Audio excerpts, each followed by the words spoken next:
Don't you notice how I get quiet when there's no one else around?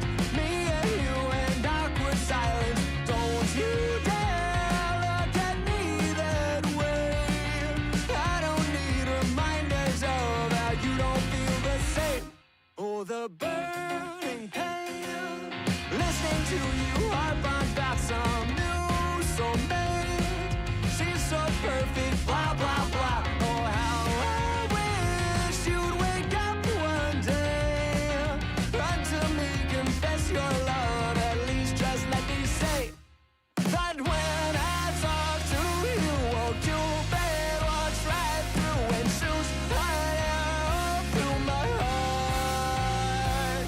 And I sound like a loon, but don't you feel it to confess I loved you from the start?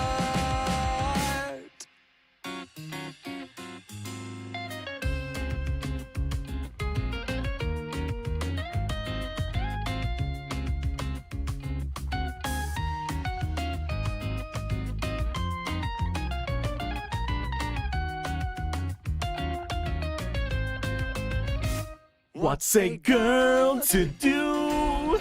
Lying on my bed staring into the blue. Unrequited, Terrified. Hello! Hi, Rise! Hi, Chad! How we doing? Off my chest, I'm telling you today. That when I talk to you, won't you bed walks right through and shoots right I'm dizzy. through my heart.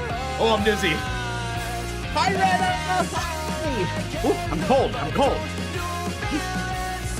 Best I loved you from the start. Hi, Chad. It's good to see you. Welcome on in, Honeycomb. I hope you're having a good day, everyone. Because you know, I loved you from the start.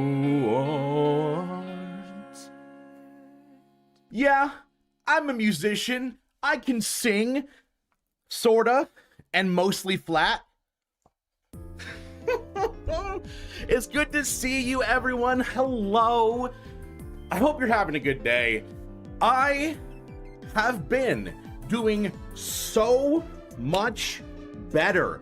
I feel like y'all can tell because I've been live more, but now that I'm on my meds, and I've been on them for a bit, it's quite nice to be able to actually do things again. So I am excited to keep playing Double D Dinosaur with double Ds. But first, brag? Can I just brag about me being the best housewife? Can I just brag for a second? I need your permission. I need your permission to brag. The cat has fled the room. The second I go live, it's like, boom. Looks like you feel better. Even your hair looks better, in my opinion. Well, thanks. Brag away? Okay. Only if you insist. So, last night, I had Amanda's family over. It was really nice. Sadly short, because it's a 2-hour drive for them to get to us. But we want to do a little small Thanksgiving-y thing with them because they're so far away. So I started my day off. I woke up. I bragged a little bit about this yesterday, but I woke up, showered because I'm not a stinky girl. Then I made Amanda 2 egg sandwiches. Sunny side up, perfectly cooked eggs. The yolk, you pop them, they run like the river Styx. Because I'm killing it. And I had this chili oil I put on it with some Kewpie mayo. So regardless, I'm getting distracted. So I made her those 2 beautiful sandwiches. Then I cleaned the house. And I made 2 meatloafs. Meatloaf? Ew, I hate meat. Fuck you. Meatloaf is ass until you know how to make it right. And I know how to make meatloaf right. I won't bore you with the recipe, unless you beg. I won't bore you with the recipe, but just know I make a custom barbecue sauce for that shit. I drain the meat so it doesn't get soggy. I have a specific blend of ingredients that I use for it. I made 2 amazing meatloaves and some brownies. So I'm killing it with that. I go live. Me go live? Usually I'm not. Put the damn recipe in the Discord, goddammit. I will, if I remember. Okay, Honeycomb, go to the food section of the Discord and ping me, because otherwise I will forget. I have ADHD and I smoke weed. Not a good combo. So, I'm killing it. Her family gets there. I host it. I've been cleaning all day. I've made the meatloaves. I've done all this cooking and prep. Everything's clean. I've been cleaning all day after stream. They get here. I serve them. It's great. We have a great time.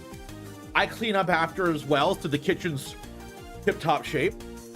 And yeah, I ended up getting Manda some brownies with some ice cream because desserts are hard for her, but we make them gluten-free and dairy-free. So I killed it. Then I woke up today, took care of the animals, cleaned up a bit, and now I'm here live because I love you all and I want to have a conversation. And that conversation is, do you like big tits?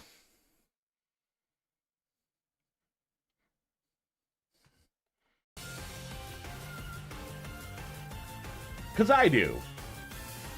And that's why we're playing a game that we started yesterday. If you missed yesterday's stream, you're going to be very confused. And that's okay. Confusion's not bad. It's about acceptance after the confusion. Because today, we're playing...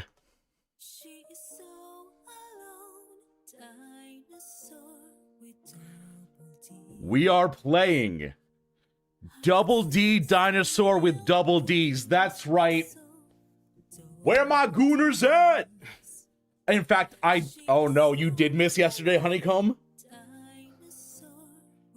Oh no, you are gonna be so fucking confused. Okay. First of all, this game is a sort of a dating sim, but I thought, personally going into it, it was gonna be some shitter game that ended up just being gooner bait or whatever. This game is incredible. This game is incredible. You owe it to yourself. Actually, you know what? No. I was gonna say you owe it to yourself to watch the VOD from yesterday, but no. I am gonna edit this into a video. I don't know how long it's gonna take me. This game deserves it. I don't see nearly enough people talking about this game. You're like, oh, what? The game about the huge tits? Oh, look at the settings menu, Maddie. It's giant heaving breasts. Yes. Yes, it is that good, chat. You missed yesterday too? You're in for a goddamn treat, Rise. First of all, we're gonna connect to the Twitch. Boom. Y'all can vote on the decisions we make in the game. Yeah, that's her going. So the premise of this game is we are a dinosaur with double Ds, and we are going to therapy because we're really anxious. And what are we anxious about? Well, for one, we're lonely. And for two, we are really afraid that people are going to find out that we're a dinosaur. By the way, our name is D Dinosaur. We've decided to call her DD. So yeah. Why dinos though? Like, I'm not complaining, but yeah. I don't know. Ask the developer. Why are you asking me these questions? I'm just playing the game. But Maddie, you bought it. Shut up. Shut up. Who fucking asked? God, every time I stream, I fuck up the camera's positioning. There we go. DD, I see what you did there. Still, also not me. Oh, DD. Calling her DD. That's the stream, folks.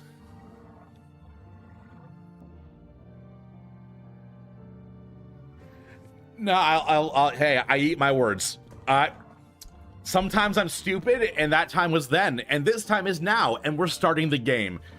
Continue. Oh, okay. So we're in the waiting room for our therapy session. I promise you, you are not prepared for what you're about to see. At no point will there be a hentai scene in this game. It is completely clean. However, if I'm on like a TV or if I'm on speaker, maybe you might want to put headphones in. That's all I'm saying. No, that was a masterpiece. This is why I love people with ADHD. You're a masterpiece. Fuck you.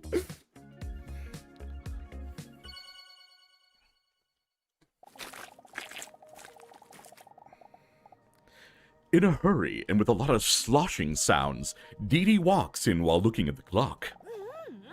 10 minutes early. Luckily well in time. I guess there wasn't any need to rush after all.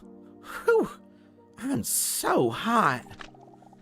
Dee Dee waves her shirt in the hope of cooling herself down. The movements make her king-size breasts. Make her king... I'm a professional voice actress. Professional. The movements make her king-size breasts slap against her chest.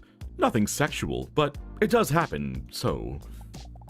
Dee Dee takes a seat in the empty waiting room. Is it weird that I dressed up this time hoping I would see him again? Girl, you're wearing the same exact outfit. What are you talking about? If he knew that, he'd probably think I was some crazy wall crawler or something. It's kind of weird to think that I would see him again anyway, after he was early for his appointment twice already. Maybe it's for the best. Dr. Leon probably isn't warning me about him for nothing. Still, she decides to fantasize about the man for a moment. Oh, chat, it's our first voting segment. You all get to decide what we're fantasizing about. Are we fantasizing about the mysterious man's veins, or should we not fantasize about this man? Should we listen to Dr. Leon? You can vote. Exclamation point A for the left, exclamation point B for the right. And if you don't vote, I'm going to put you in the gulag. Let me see. How many viewers have I got right now? I have 5 viewers. I better see 5 votes pop up here, otherwise, gulag. But Maddie, I'm at work. But Maddie, what do you mean? Gulag. Maddie, my boss might fire me. Get fired then. Damn, Honeycomb thirsty. I guess we're fantasizing after all. Damn, Honeycomb. All right. Little freak. Jesus. She fantasizes about the throbbing veins that are wrapped around the mysterious man's arm like eels. Like eels. You don't need the gulag. You could have voted for the other option. No, Honeycomb. You can't create a straw man here. You could have voted for the not fantasize option. But she snaps out of it because the door to the waiting room swings open. The attractive man she met earlier comes rushing in. That's so fair. My form of love is aggression. Dee Dee stares at him with a questioning look. On his face, she can see that he's disappointed that he went for it. Stalkers? What did the grocery stalkers do to you? Did they not refill your favorite cookies? Oh no! Dang, I didn't know we had anti-workers. Yeah, she's cute, baby. Yep, it's a bit crazy. But so is caramel sea salt, and we all seem to act as if that's normal as well. Wait a minute! I thought we were gonna be... Wait a minute! You're anti yourself then? No. Isn't that just called depression? Didi feels relieved and secretly less strange herself for hoping to see him again today. She sneaks a sneak peek at his moist biceps that make any shirt look tight. Oh!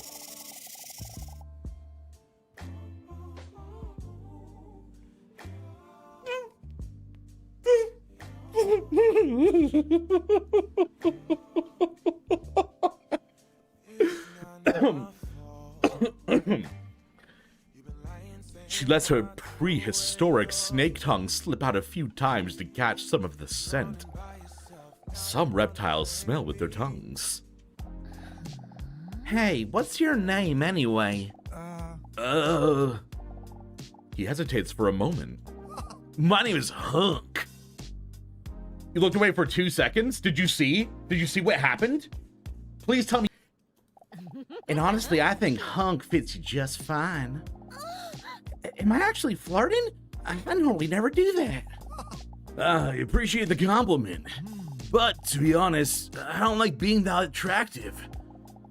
Chat, is this what your face looks like when I talk to you about some inane shit and you're just kind of spacing out like him? He's like... And then I say some crazy shit to snap you back in. I'm done when people just see me as a piece of sexy meat that they want to have sex with. No, I'm much more than that. Didi stares at his breasts while she barely listens to him because he's attractive. Honestly, it only just makes me feel so lonely. Didi's heart skips a beat. Wait a minute, lonely? That's how I feel too. A tear almost wells up in the corner of her eye, but then the door to Dr. Leon's office swings open. Introducing Hunk number 2! Lady with big knockers, come in. It's time for your appointment. As she stands up, Didi looks at Hunk with concern and places a claw on his muscular shoulder. I feel sorry for you. Oh, don't worry. The doctor says that if I apply ointments for 2 weeks, it'll just go away. Come in.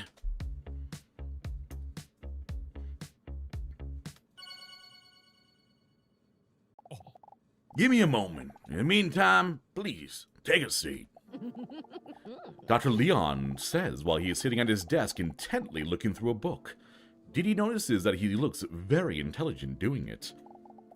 The cover of the book reads, How to Pretend You're Reading for Beginners. Jesus. Interesting. He puts the book down and takes off his glasses. While clasping his hands together, he leans his imposing body towards her. I know you previously had your doubts about coming back here every week, so I think it's great that you're gonna go through with it. Oh, are we unsure? Or are we flirtatious, chat? Are we feeling flirty? Get your votes in! Exclamation point A for the left, exclamation point B for the right. And I don't mean right as in correct, chat. Come on. Just because I like the right doesn't mean it's correct. Shut up.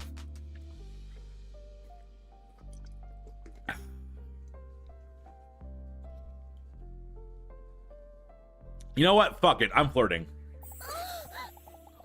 While hearing herself talk, she's shocked by her own flirty tone and tries to overcompensate by adding bitch to it. What? For today, I prepared a coordination test. Oh no, Rise! I think you might be on a little bit of a delay, Rise. A coordination test? What does that entail? We'll test whether you can visualize in your head. You can also translate onto paper. Oh god, please don't tell me this is drawing. Don't worry, sounds more complicated than it is. Basically, we're just gonna be drawing. I can't do that. During the first round of the test, we will test how good you are at visualizing something you see every day. I feel like this is intentional by the writer. It's driving me insane sometimes. The writing is so good. I love this fucking game. But You shouldn't repeat the word test twice in the same sentence. Please. During the first round of this test, we will test how good you are at visualizing something you see every day. Preferably something you care about. Something that you associate with joy. Like my sweet cat, Mr. Robson? Correct! That's a great choice. I'll give you 60 seconds to draw Mr. Robson as best you can from memory. Are you ready? I'm not good at drawing. But fuck it, we're ready. Okay, here we go. Oh.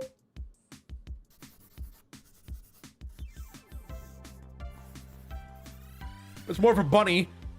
He's got eyes. He's got kind of a flat nose. He's got like a wide mouth. And then he's like super fucking buff.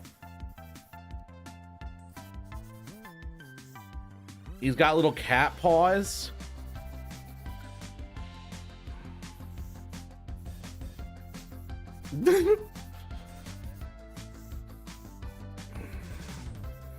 And then he's got like a barrel chest, but then like a thin waist. He's got like a big old chest and then a thin waist. And then he's got like big old muscly legs. My drawing skills are on show today. Oh god, this is horrid. Okay, and he's shit. I missed drawing, I had to give it up because of my neural condition. Oh, that sucks. Yeah, I feel you. There's a lot of things that I've had to give up on my end too. It's rough, but all we can do is focus on what we can do. All right, time's up. Let's see. Leon doesn't move a muscle while holding the drawing in front of him. Briefly, he looks at Dee Dee and then back at the drawing. Are you proud of yourself? Okay, that's not that bad. If I had more time. Yeah, he's got like the triangle nose. I didn't give him the cat. I should give him more of a cat mouth. He's got big old buggy eyes. I should have pointed his ears more, but I can't. He's got huge fucking muscles. Didn't have time to get to draw the tail. I feel like I did a decent job. Dee Dee holds up a photo of Mr. Robson next to her artwork to see how accurately she drew him.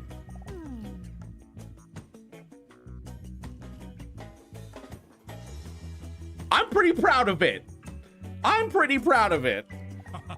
All right, for the second round, we're going to do things a little differently. I want to ask you to firmly hold your pencil and then close your eyes. For the next round, we'll see if you can visualize specific topics without looking. In other words, drawing in the dark. Oh no. Dee Dee closes her eyes gracefully. Thankfully, I found a new art medium that's easier to stop and go if I need a break. Have you told me this before? If so, I apologize, but what is it? I'm pretty curious. She finds it very exciting because you cannot see what Leon is up to now. Could he secretly be watching me now?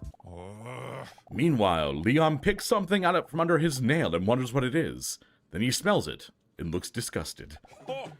I would now like to ask you to draw the following. An apple. You get 10 seconds. Are you ready? Yes. Ready? Start.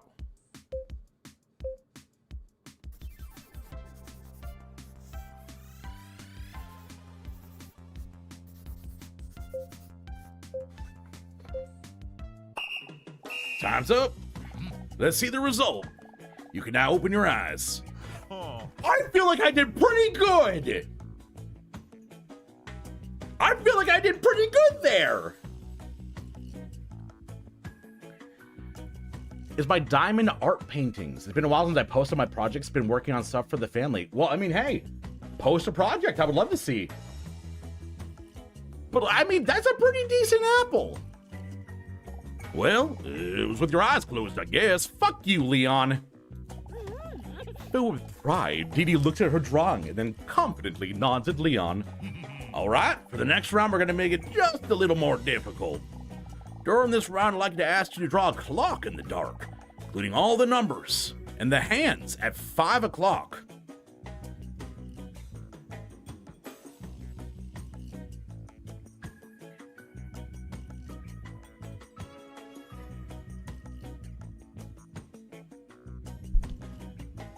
Please, close your eyes. How long is he giving me for this?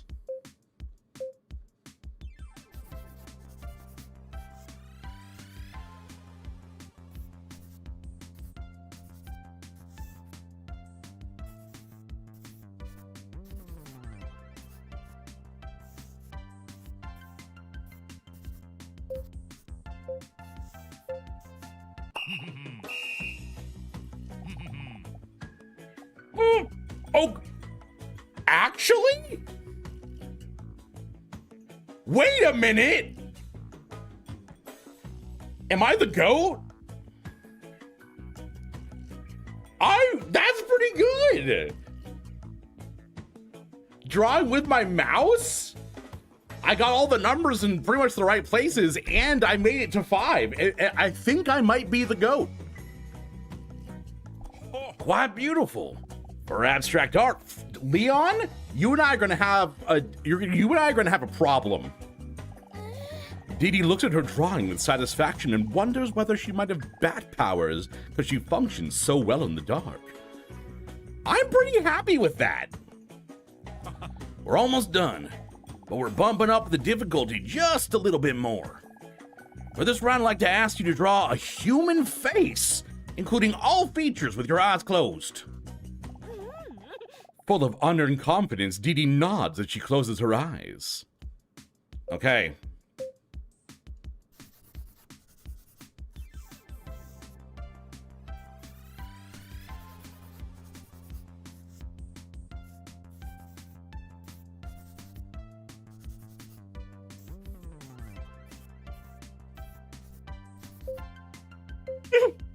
This is gonna be horrid. This is gonna be horrid. I don't want to click through. Chat, I don't want to click through. Please don't make me click through. This is gonna be horrid. Feel free to open your eyes now. Oh, I actually wanted to see how I did.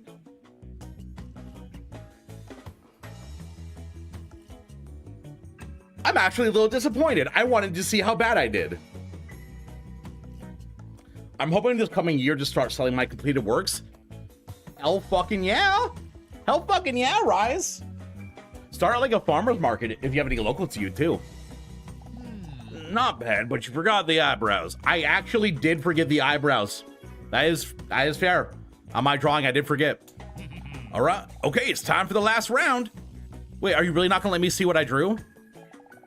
This is improvisation round. During this round, you can draw whatever you want. A test of impulsivity and creativity. Whatever comes to mind. Even though the possibilities here are endless, a lot of people still feel this is more stressful than a clear objective. Dee Dee starts stressing because of the difficult assignment. That's your plan? Fuck yeah. Don't worry, if it makes you feel better, it's not like these drawings would ever end up in a museum anyway. Nothing personal. Dee Dee feels relieved by his insult. All right, so what am I gonna draw? I think I know. Are you ready? Here we go. Oh, it's in the dark still. Okay.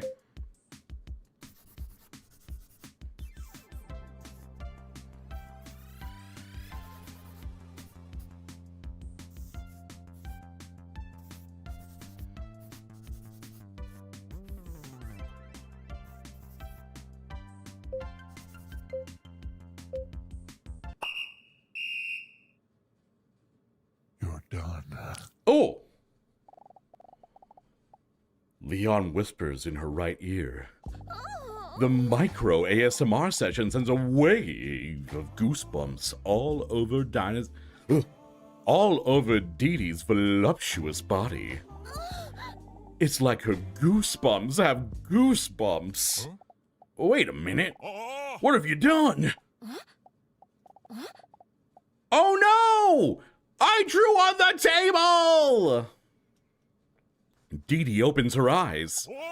You ruined my ebony desk!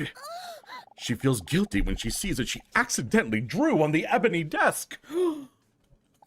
I'm sorry.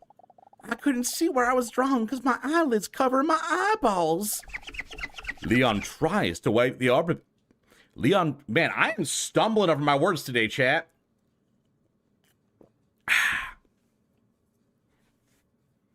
Leon tries to wipe the art piece away to no avail. But when Leon sees Dee Dee's worried look, he's startled. Dee Dee looks intently into Leon's eyes. Well, honestly, there is something I could think of I'd like from you. Leon just barely dares to look at her. If you ever want to teach me how to draw a cat like that, I would really appreciate it. He holds up the drawing of Mr. Robson she drew earlier and studies it with a satisfied expression. Sweet little guy, he comments. I'll hold you on that. Chat, we have an ad break coming up in 1 minute. I, unfortunately, cannot stop it. If you have a Prime sub, now's the time. I'll hold you to that. Needs to use a dry erase marker, gets the marker or pen mark. Oh, that's right. Yeah, I forgot about that. I forgot that was a whole method. Smart. You're really talented, you know? There's a moment of silence as they look deeply into each other's eyes. But then, Dee Dee notices Leon nervously looks away for a moment. Well, I think we put enough effort in for today. Will you be back next week? I think so. She hesitates because she knows that if she continues therapy, she'll eventually have to share her secret. That she is one of those full-on reptilian species. Are you sure I shouldn't fix the table? No, don't worry about it. You should probably first fix that little piece of snot in your nose. That's rough. That's rough stuff. Dee Dee is shocked and, out of reflex, immediately wipes her arm across her nose. A dumb choice because everyone knows that now the booger is somewhere on her arm, which is probably even more disgusting. See you next week.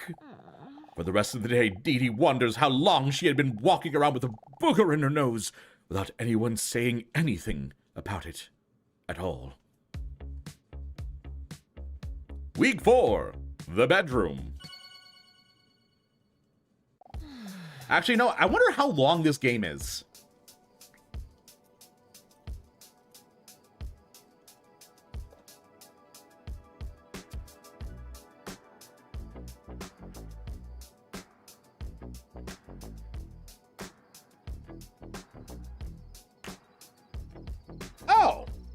Oh, so we're getting kind of close to beating it. Oh, no. I don't want that. I don't want that. I love this fucking game. No. Even though it insulted me. Be you. Dee Dee is exhausted and flopped under her bed without showering, her legs spread open. So her feet are still dirty for those who are interested. Not me. Next to her, Mr. Robson is burring on her arm. Chat, there is no vote here. I am petting the sweet little head. Oh, wow. I wish I didn't do that. Wow. Honestly, the people in the ad break are lucky because holy moly, I'm scarred for life, actually. This is incredible and horrifying at the same moment. It's like a car wreck. I can't look away. Scotty, beam me out of here. I don't know what I'm doing. That was another intense day, but I do feel quite good about it. Is therapy good for me after all? Yes, I did see him again. His name is a Hunk. What a unique name, huh? And that for such a modest man. I wonder why he talks to Dr. Leon. You're right, I know. That's none of my business. But I'm still quite curious. No, I don't think it's for his catnip addiction. That's generally exclusively a cat thing. Due to this exciting day, she is more comfortable than usual, and she starts to doze off almost immediately. Uh-oh.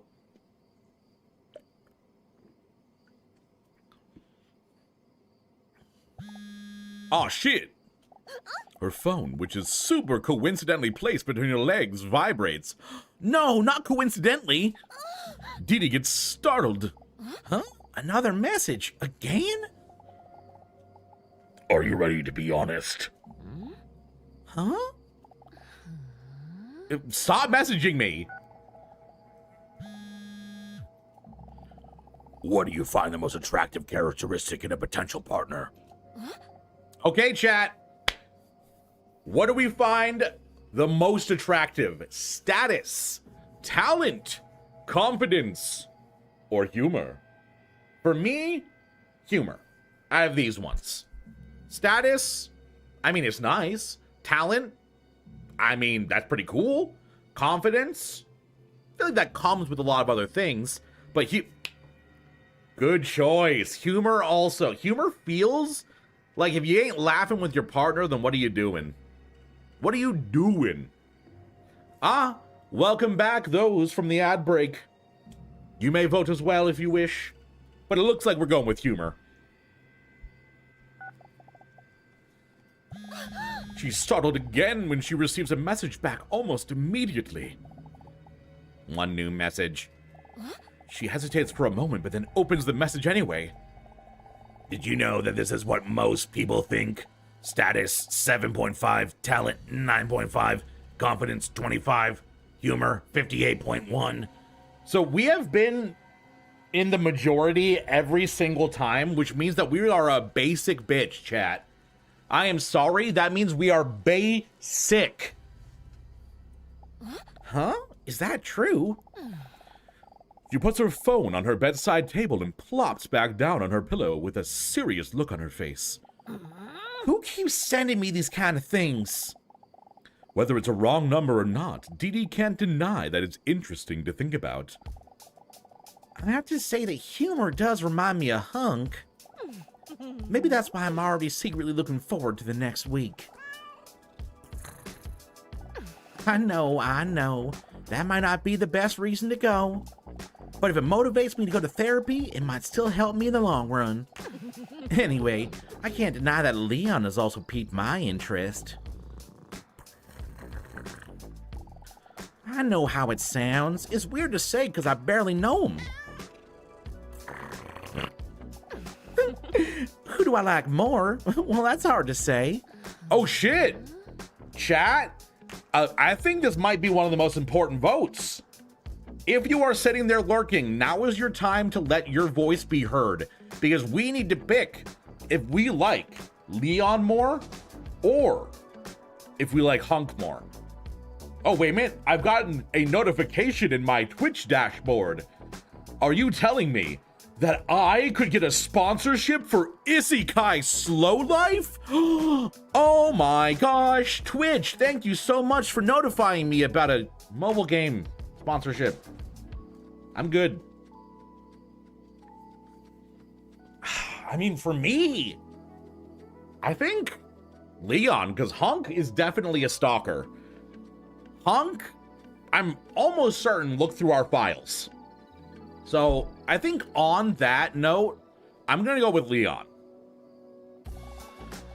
Dee Dee dreams away for a moment. Leon. Oh. For a moment, she fantasizes about what it would be like if Leon were next to her right now. But then, in a flash, as an unexpected lightning strike, the fantasy turns into uncertainty. Why would I even think about that? As if any of them would ever even have a spark of interest in me if they found out I was a monster. An actual dinosaur which emerged about 230 million years ago in the Triassic area as a split within the broader group of dinosauriforms. I'll always be so alone. That's a very articulated and substantiated point you just made there. Anyway, it's getting late. Let's go to sleep. Robson, you really can't say that type of stuff in 2025 anymore. Damn, Mr. Robson getting canceled. When Dee Dee walks into the waiting room, she sees Hunk already sitting. I do respect you immensely, and I appreciate the conversations we've had. Dee Dee nods attentively, but slightly nervously. I would even go so far as to say that I feel like we have a connection. Oh no! Carefully. He mumbles to himself as he appears to gently grab onto something. Is he stuffing his pants? What the hell is... Liar! Dee Dee awkwardly smiles while Hunk is still staring enthusiastically into his pot. Yup. Really bizarre. How cool is that? Living among the ants. I wish I could do that, man. I just love ants. Would you like to take an ant quiz? Yes? Wait, do I not? Wait, nope or not really? Not really. Oh, I didn't really expect you to say no. I had prepared quite a few questions, too. Hunk, I want you to know that if I had been given the opportunity, if I had been given the opportunity to do an ant quiz, I would have done it. But DD, double D, dinosaur with double Ds didn't let me.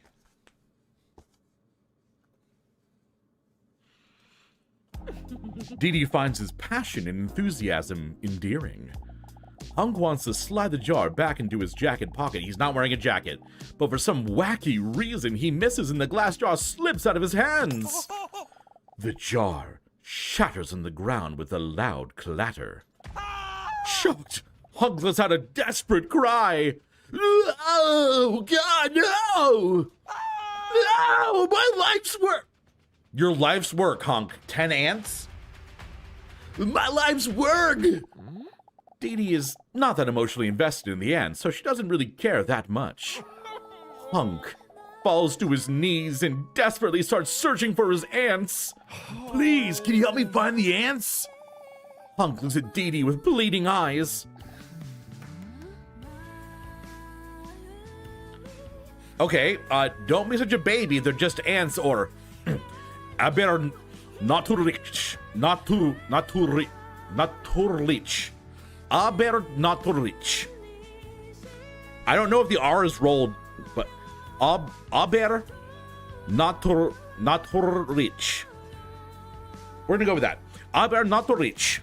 Of course. I better not to reach. Dee Dee pauses for a moment to leave the room for a Dee Dee pauses for a moment to leave room for a compliment about her impressive language skills. Thanks for wanting to help me. Oh? Is this like an I Spy thing? What do I do? I'm clicking? What the hell is happening? I don't see any ants anywhere. That cat in the window is horrifying. I'm clicking and nothing's happening. I am clicking and nothing is happening on the screen. Is there, like, what do I... That's a spider?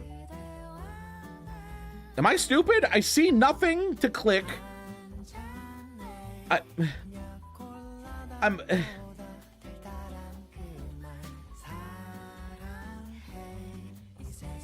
Oh! I found one! Hunk's eyes start to sparkle. Okay, so the only clickable things are the ants. And it looks like they're hidden. I mean, there's an arrow here. I don't... I am not finding all of these, I promise you. I don't think I'm finding any of them. I was never good at these I Spy things. I am literally just clicking everywhere. Can I pause? Okay, chat. I'm about to break this game. I have an auto clicker. I'm gonna click once every millisecond. I don't know if it's working or not. Hopefully it's working.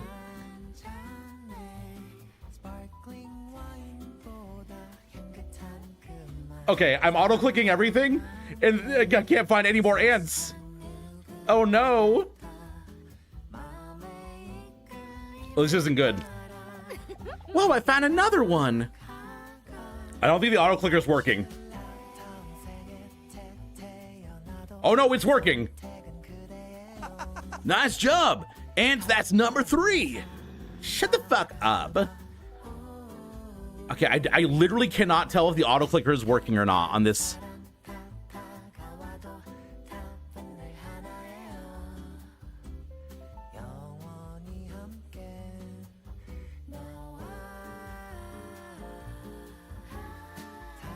Hey, bud, I'm sorry about your ants. Found another one. But if it wasn't time gated, I could probably do it. But it is. This song is really good, though. I'm kind of boogieing to this.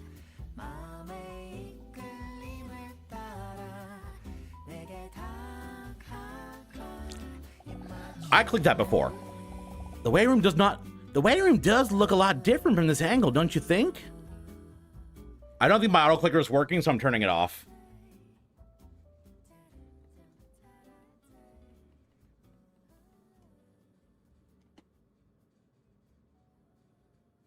I really thought I was going to game the system with an auto clicker.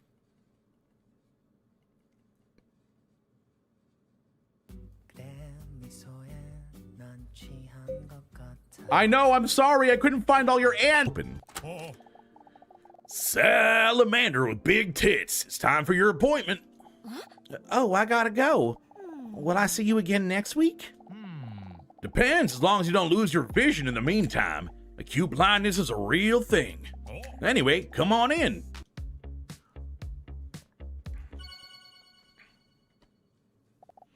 Welcome. Please, take a seat. Thank you. Dee Dee softly places her butt in the chair opposite to Leon. Can you imagine it? Say, before we start, you still talking to that guy in the waiting room? Oh, yeah, sorry. Maybe I should have discussed it with you. I was wondering, didn't you notice anything strange about him? Strange? We had to talk about the strange messages at night. I mean, that's a given. Well, I don't know. Maybe this has nothing to do with him, but I keep receiving strange messages at night from an unknown number. Huh. Strange messages? What kind of strange messages? We talking about those gifs of birds with human arms. I fucking love those, where they do like the little stick arms on the birds. Those are so good. No, they're love-related dilemmas. And you think this might have something to do with the person in the waiting room? I do, in fact, have a bad feeling about it. I don't know. But it just sprung to mind when you asked me about him. Is there any reason you could think it could be him? Does he have your phone number? Did he do something to make you think this? No, nothing like that. Leon looks up thinking, waiting for his brain to send information to his mouth. Have you tried asking who it is? No. Was that a sarcastic tone just now? Was it sarcasm? I literally do not remember if we asked him. I played this yesterday and I don't remember. No, it's not. My mistake. Suddenly, Dee Dee feels like she's turning one of those molehills into a mountain. Sorry. It's probably nothing. Forget what I said. Don't be too hard on yourself. Listen to your feelings carefully, unless they're unreasonable and stupid. I mean, that's kind of it's kind of like a good take. Listen to your feelings unless they're unreasonable and stupid. That's good. Maybe you're right. But why'd you ask me if I spoke to the man in the waiting room anyway? Of course, I can't say a thing because of the doctor-patient bond I have with him. But let's just say that there are reasons why he also sees me every week. That guy must be deranged, hypocritical. Well, I can't be a hypocrite. I mean, come on. The second a Twitch streamer becomes a hypocrite, he becomes a Twitch streamer, I guess. It's not my place to judge. That's very compassionate of you. You're a good person, Dee Dee. Don't make me blush, because it makes me aggressive. Anyway, how you doing this week? I think I'm starting to feel a lot better about myself in recent times. That's very good to hear. And to continue this positive trend, we're going to do the Rorschach test today. In this test, I'll show you the Watchmen comics. Rorschach, you know? He's my favorite character. That moment when he Rorschached all over them, that was crazy. I'm not locked in here with you, you're locked in here with me. God, man, what a good movie. In the test, I'll show you a number of ink blots. And since Mr. Rorschach apparently wasn't a good artist, we're left to figure out what these spots are supposed to be for ourselves. Damn, Rorschach getting shitted on. These interpretations tell me more about your character traits and your subconscious way of thinking. Dee Dee stares at the fly of Leon's pants. There's one specific... There's an ant on the screen! It's one of the ants I didn't catch! I can't click them. Ew, what's that filthy creature doing here? With a terrified swipe of Leon's hand, the ant is launched from the desk. That must have been one of Hunk's ants. Interesting creature, those ants. I love this game. Having the ant crawl on the screen like that was so good. God, this game is clever. Interesting creatures, those ants. Have you heard about that ant spider? A beautiful creature that... Yep. But anyway, it's time for the Rorschach test. Are you ready? Dee Dee was ever so ready for it. Let's fucking go. I told you so. All right, Dee Dee, here we go. Oh my god, the cat drawing is still there. Oh, my beautiful drawing is still there.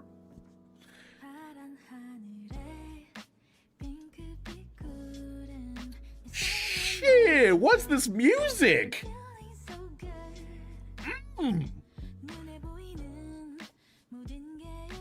Leon takes an image from behind his desk with an abstract ink blot on it. You tell me what you see in this ink blot. An eye, a flower, a deep fall, or a rectum. I mean, the first thing I saw was an eye. You got like right here being like the pupil, then the iris, and then a fucked up eyeball. I don't know who got the most fucked up eye in the world, but an eye. Interesting. Leon carefully notes his finding on his notepad. Then he pulls out a second image. What about this image? I guess I should say what it looks like to me before I go to the options. This one to me looks like a clover. Or like a biblically accurate angel. You saw a flower? Flower! Flower! I fucking have not seen Bambi, I think, since I was a kid. But to this day, I still remember Twitter pated. My little dumb brain was like, what is Twitter pated, mama? I was Southern, apparently. I think my final answer here is a clover. A bird, an airplane, a veiny butterfly. I don't know if it's just me, but I see a penis. I guess the closest one for me then would be a bird, because that was another, a bird. Okay, bizarre.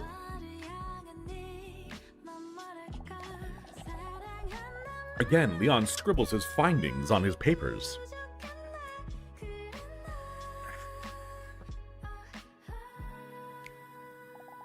And what do you see in the next image? Oh! The sweetest cat on planet Earth! You. And what do you feel when looking at the following image? Oh, that's a fucking uterus. You got the eggs over here, the egg sac. You got the tubes. What are they called again? My wife got her tubes out. My wife's whole uterus and ovaries are gone. So you got the ovaries on the end. You have the fallopian tubes on the side, and then you have the uterus right here, and then you have like why can't I remember what it's called? Your blank is dilated. Cervix. And you have the cervix on the bottom. Well, I guess out of this, I'll say a hammerhead shark. Dr. Leon makes another extensive note. As she follows his hand movements, he appears to write down the letters D-U-M-B. And then, finally, this one. That's a penis. That's a penis. Right there, that's a penis. Leon holds his index finger up to his chin as he looks at Dee Dee questioningly. An ink blot in the shape of a penis, a reproductive organ, full-on penile action, or are you serious? That's a penis! Wait, why do these images slightly resemble private parts? That's just your interpretation. You have to understand that these are abstract ink blots. What you see in this is a reflection of your feelings. To one person, his might be a To one person, this might be a soothing field of flowers, where to you, it lets you express your unhealthy obsession with genitals. Oh. Dee Dee feels somewhat caught with this revelation. Leon finishes his notes based on Dee Dee's last answer and hesitantly nods. I see. He scrolls through the results. Yes. I think I see what your problem might be. Wait. A diagnosis? Already? Leon holds his index finger and thumb on his chin, like no one does when they're really thinking. Your desperate answers to all these abstract blots make it all too clear. How did I not see this before? I would say that one of the things that may be bothering you is that you are lonely. If he already knows this, he's only one step away from finding out what the actual reason is. That I'm a huge carnivore that can grow up to 14 meters long and can weigh 8 tons. A dinosaur.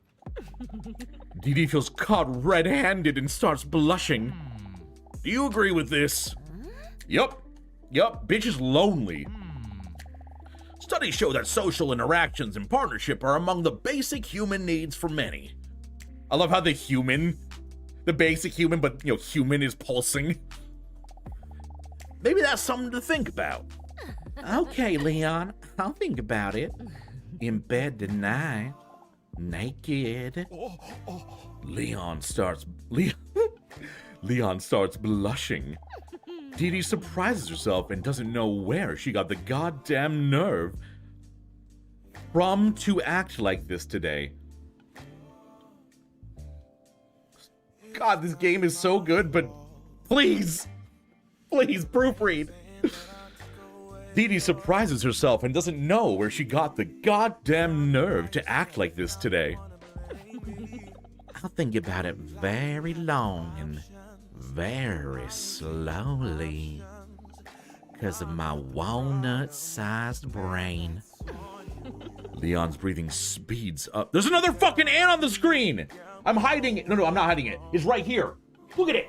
Look at it. It's on her ass. Quick, someone slap it. You got it. Back.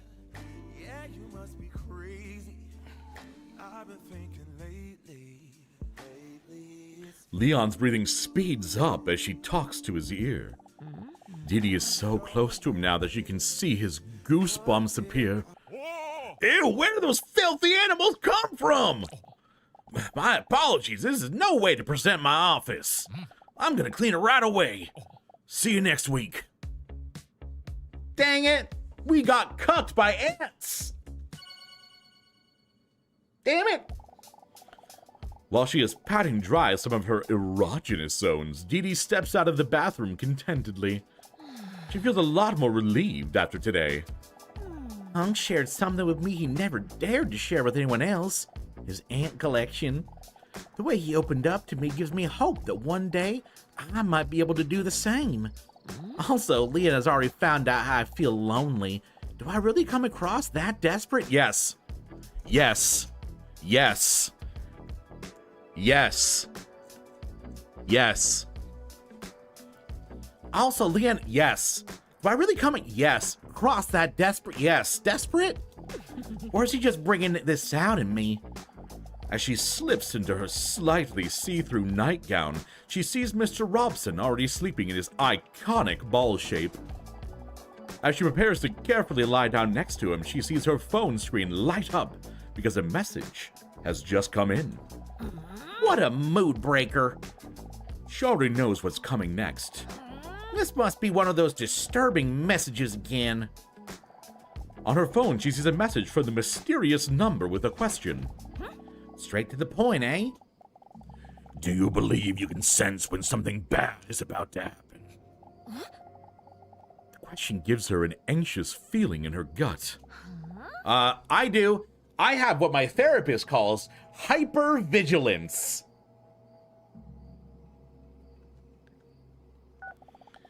She answers the question and puts the phone away without thinking about it any longer.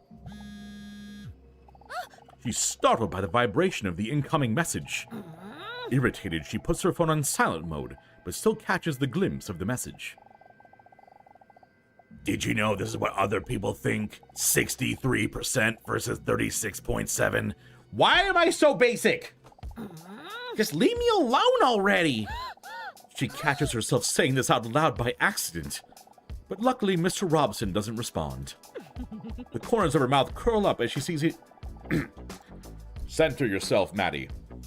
The corners of her mouth curl up as she sees him lying next to her, peacefully with his stomach up in the air. Dee Dee smiles at Robson and jokingly says, "You're no use to me at all, are you?" Immediately, the stressful thoughts fall away as she again realizes how Mr. Robson always makes her feel better. She strokes his cute belly while he lies peacefully next to her. But when her hand touches his six-pack, she instantly notices that something is wrong. Mr. Robson? A wave of terror shoots through her heart like an arrow. I swear to fucking God, if this cat is dead, I am going to lose my shit. I literally cried over this cat's backstory last time. If they kill this cat, I'm going to riot. With her hand on his thigh, she gently shakes him back and forth in an attempt to wake him up.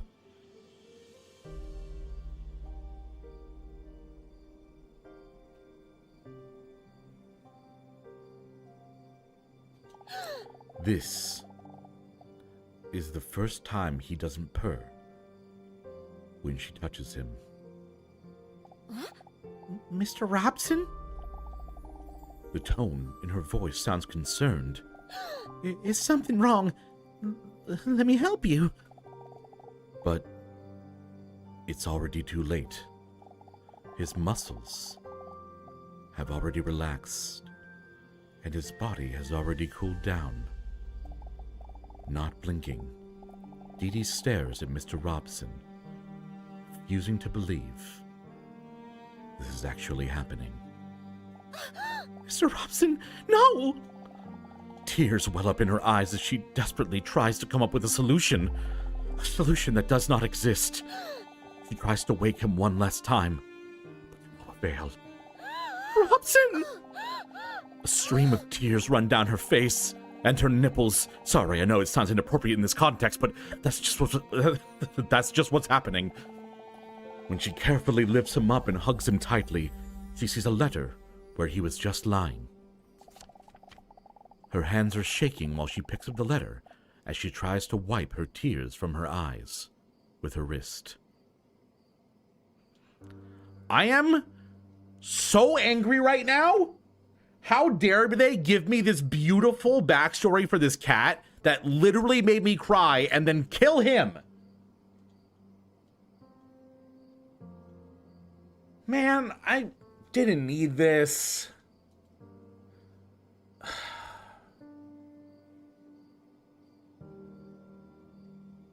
I'm gonna be right back.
I don't know if I can keep streaming. I think, give me like 2 minutes.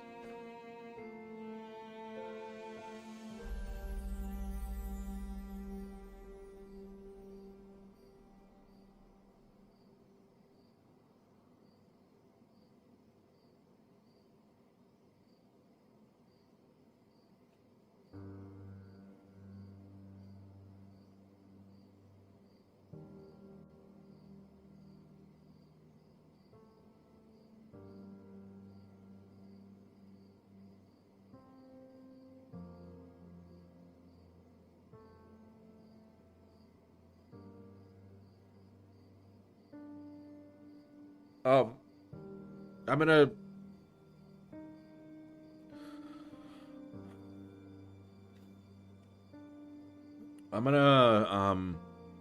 keep streaming.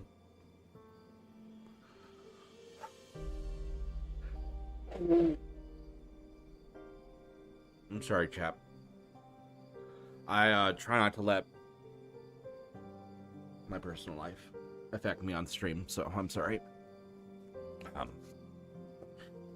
The context, my mother-in-law, her dog died like last week, and he was 12 years old. I've known him for so long, so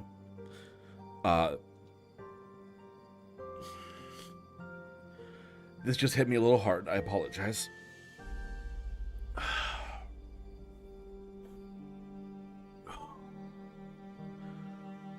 Her hands are shaking while she picks up the letter as she tries to wipe her tears from her eyes with her wrist.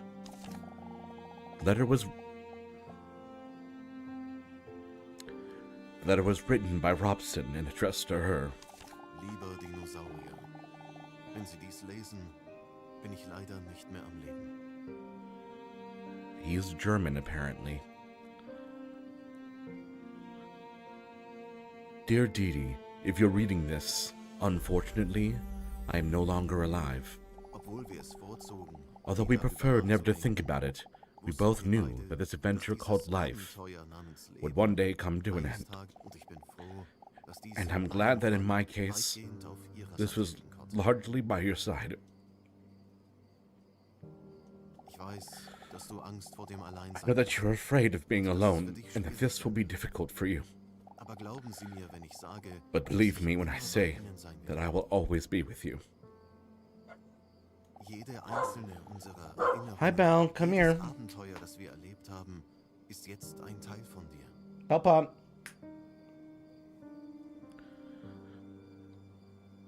Every one of our memories, every adventure we experienced, is now a part of you.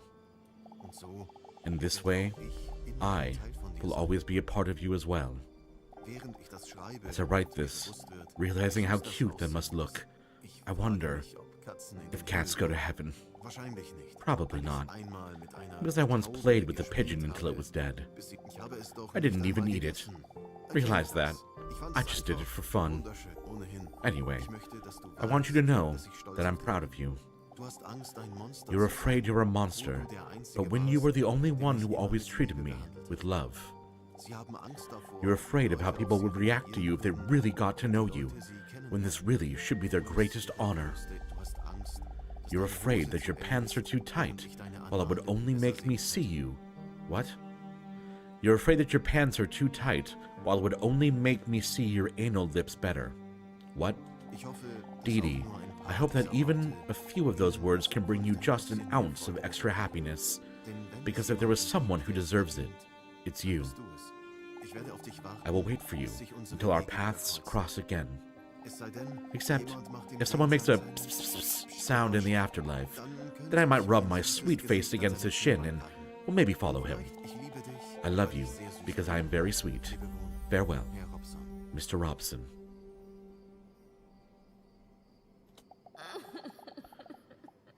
Didi gasps for air as she sobs uncontrollably.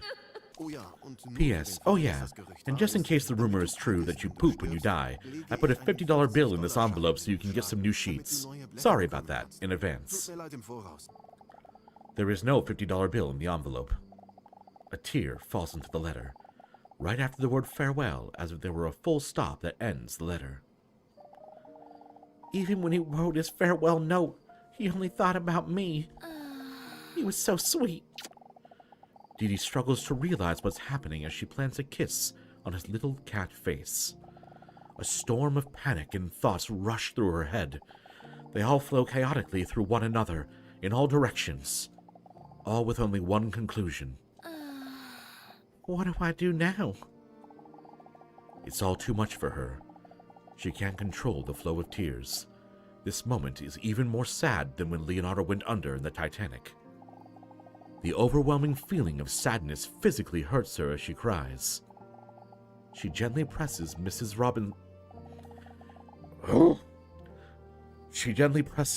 Robson's body against her one last time, his dead face between those melons. Now I really am all alone. Don't give me an achievement, asshole! I'm going pee. I'll be right back.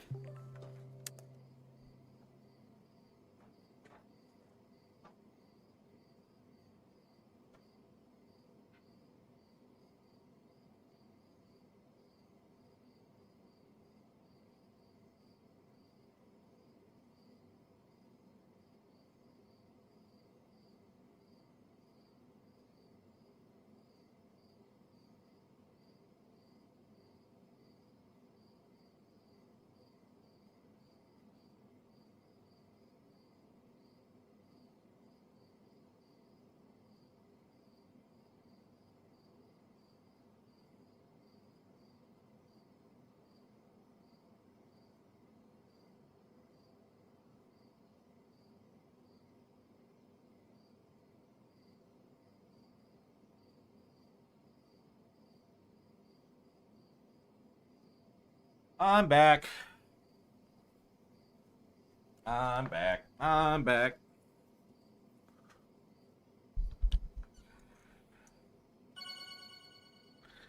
Whew. It's now a week later. When Dee Dee walks into the waiting room, she sees at the clock that she is 5 minutes late. This isn't like her at all. Normally, she makes sure that she is always on time so that people do not have to wait for her. Dee Dee is clearly still feeling down. She even looks a bit disheveled. She has bags under her eyes. Her clothes are not ironed, and you can tell from her eyes that she has been crying not long ago.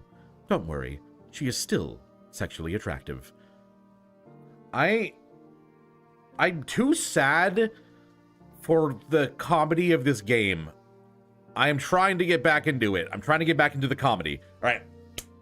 Comedy. Without even realizing he was there, Hunk stands up to comfort her. Huh? What's going on? Did you make onion hash? No, it's Mr. Robson. He's down for the count. Hunk's eyes open wide. Oh no, that's horrible. His empathy makes her even more emotional, and she collapses into his muscular arms. Oh, wow. Oh, wow. That is incredible. Wow. Wowie, wowie, zowie. Jesus Christ. I love his face so much. Why does he look like that? Oh. His muscular human arms remind her of those of her cat and pet, Mr. Robson. I know how you feel. When he says that, she hears him also getting choked up. Dee Dee looks up to see if he's a bitch? What? Dee looks up to see if he's a bitch. After last week's fall, one of my aunts also didn't survive. The lump in his throat grows audibly. He looks up, points to the sky, and then sends an air kiss up. Peace. For a moment, Dee Dee notices panic on Hunk's face. We'll never see you again. With a concerned look, Hunk thinks carefully about what he's going to say next. Never see you again. But Don't you think right now is actually a good time to try and open up about your feelings? Especially now that you're not feeling well. Don't get me wrong, but no one really ever goes to the therapist for fun. With all the overwhelming negative feelings for the past week, she hadn't looked at it that way for some reason. She remembers that Hunk and Leon have been nothing but a source of positivity since she met them. She briefly considers sexualizing him, but then realizes this may not be the most appropriate time. Maybe you're right, him. Dee Dee starts to blush. Wow, what a long number. And you know what they say about men with long numbers. Thank you. I appreciate that. Then the door to Leon's office swings open. Check this out. That's not his voice. Southern, check this out. Leon storms into the waiting room while pointing at his mouth. While you were late, I learned to blow saliva bubbles. Oh shit, look at him go! Oh shit! Dee Dee blushes again as she watches Leon's sensual lips blow a bubble of saliva that just barely leaves his mouth. The bubble bursts within mere moments. Hold on, I can't do it anymore now you guys are watching. Oh, he makes a few more attempts while Hunk and Dee Dee are watching patiently. None of the attempts are very impressive. Whatever. Come in, Dee Dee. Dee Dee is sitting slumped in the chair opposite of Dr. Leon while her thoughts have now wandered back to the loss of Mr. Robson again. She can hear Leon talking, but what he says doesn't quite register because of her wandering thoughts. With a concerned look, Dr. Leon looks at her from head to toenails as he notices the bags under her eyes. Had a rough night of sleep? She snaps out of her wandering thoughts. Yeah, maybe. You look stressed. Is there a factor that has made you more stressed than usual this past week? That may be true. My sweet cat, Mr. Robson, passed away last week. Oh no, that's terrible. You can see in his eyes that it really touches him. How are you doing? Are you keeping your head above water? Dee Dee shrugs her shoulders as she feels tears welling up the corners of her eyes. I know what it's like to lose a best friend. Dee Dee looks up at Leon questioningly. I had a goldfish once. I forgot what his name was. Who also passed away. Dee looks at Leon emotionally. I forgot to feed him, you know. And then I just flushed him down the toilet. But the toilet was getting clogged up, so we floated back up to the surface. So I actually had to flush like 3 or 4 times or something. Dee Dee looks at Leon with a sympathetic look. That must have been very hard for you. Yeah, that plumber actually charged me more money too, because it happened late in the evening. That was very hard on me. So yeah, I know exactly how you feel. I wish you well. I really appreciate that. Dee Dee does feel a little more understood, and that helps. I understand it's all quite fresh, so let me know when you're ready to talk about it more. As always, his warm voice calms her down a little bit more. Impactful events such as the loss of a muscular cat can have not only a negative impact on your mental health, but can also affect your memory. So the test of... Oh no, not another memory test. Oh no, I failed the last one. So to test the state of your stress level, I'd like to take another memory test today. Nothing intense, just answering some questions. Do you think you can handle that? Yeah. All right. I'd like to ask you to close your eyes and relax as much as possible. Dee Dee closes her eyes. She likes it when Leon gives her directions. Panting, sweating, tongue out emoji. Panting, sweating, tongue out emoji.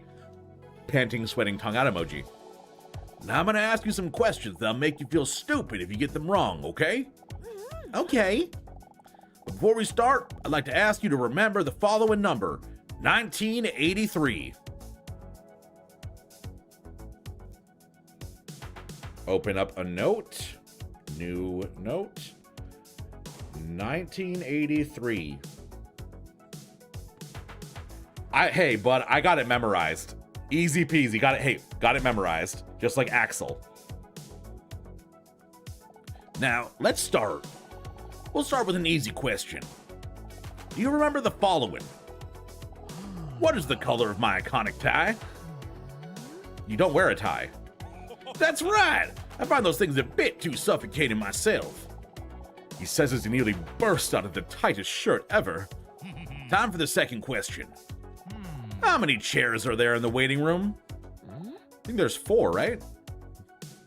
That's right! Nice job. On to the next question. How many framed diplomas are on the wall in my office? There's a good number of them. I think it's 5? That's wrong. 6! Oh, damn it. That's wrong. There are 6 of them. If you can't even count the amount of diplomas, I can already guess how many you have hanging on your wall. Next question. What was the color of your sweet cat, Mr. Robson's collar? I think it was red, right? Dee Is that pink? Dee Dee texted the photo that she also showed to Leon earlier during the drawing test. Oh, I didn't know you loved him at all. Okay, from the distance, I thought it was red. Fuck! What is wrong with me? How could I forget? Move on to the next question. What text is on the poster on the right in the waiting room? On the right? I think it's chill out. Fuck, it's relax. Too busy with... I have no memory.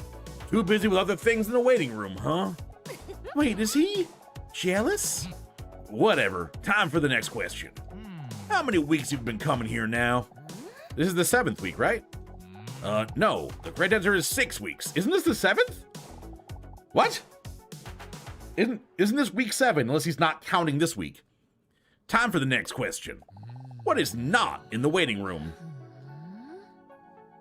A vending machine? Unfortunately, that's also wrong. The correct answer is trash can. I'm failing this miserably.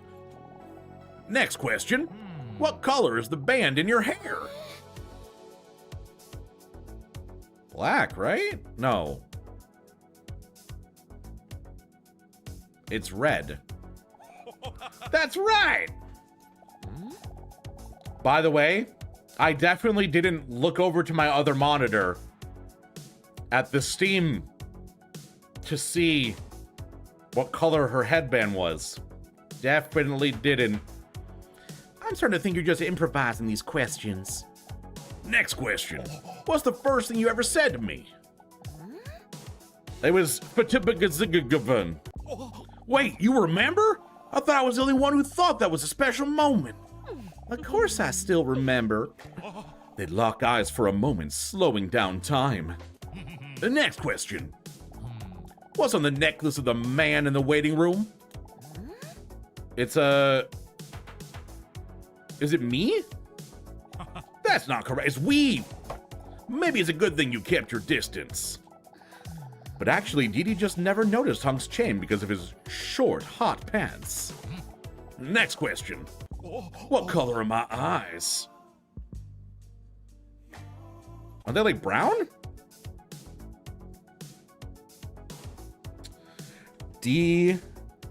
Dinosaur. And his eyes are... Oh, those are gray. Those are gray eyes, not looking at the side monitor. What? Wow, maybe I'm colorblind. I'm not, but maybe I am. Unfortunately, that's the wrong answer. Man, I can't believe that I looked at the other monitor to check and still got it wrong. That's gotta be impressive, right? Diddy thought it was a bit of a lame question. If you wanted me to know that, you should have worn a "My Eyes Are Up Here" shirt. I was wrong? Let me see then. Diddy looks deeply into Leon's eyes. For a moment, they forget what they're doing. Which is ironic because it was a memory test. Well, do you happen to know what the color of my belt is?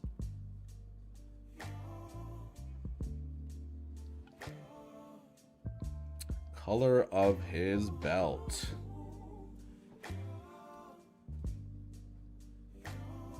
color of his belt is brown. I can't seem to remember very well. Oh, okay. Here we go. Is it okay to feel it to refresh my memory? What am I, a braille test? No, I'm just messing with you. Sure you can. Dee Dee gently slides her hand over his 10-pack down towards his belt. She still has her eyes closed. After all, this is a serious psychological test. I already remember, she says, chuckling after feeling it for about 6 minutes. What? ROG RGB lights, leopard print, glow in the dark, or black. None of these are correct. None of these are correct. This beautiful bald man here. This beautiful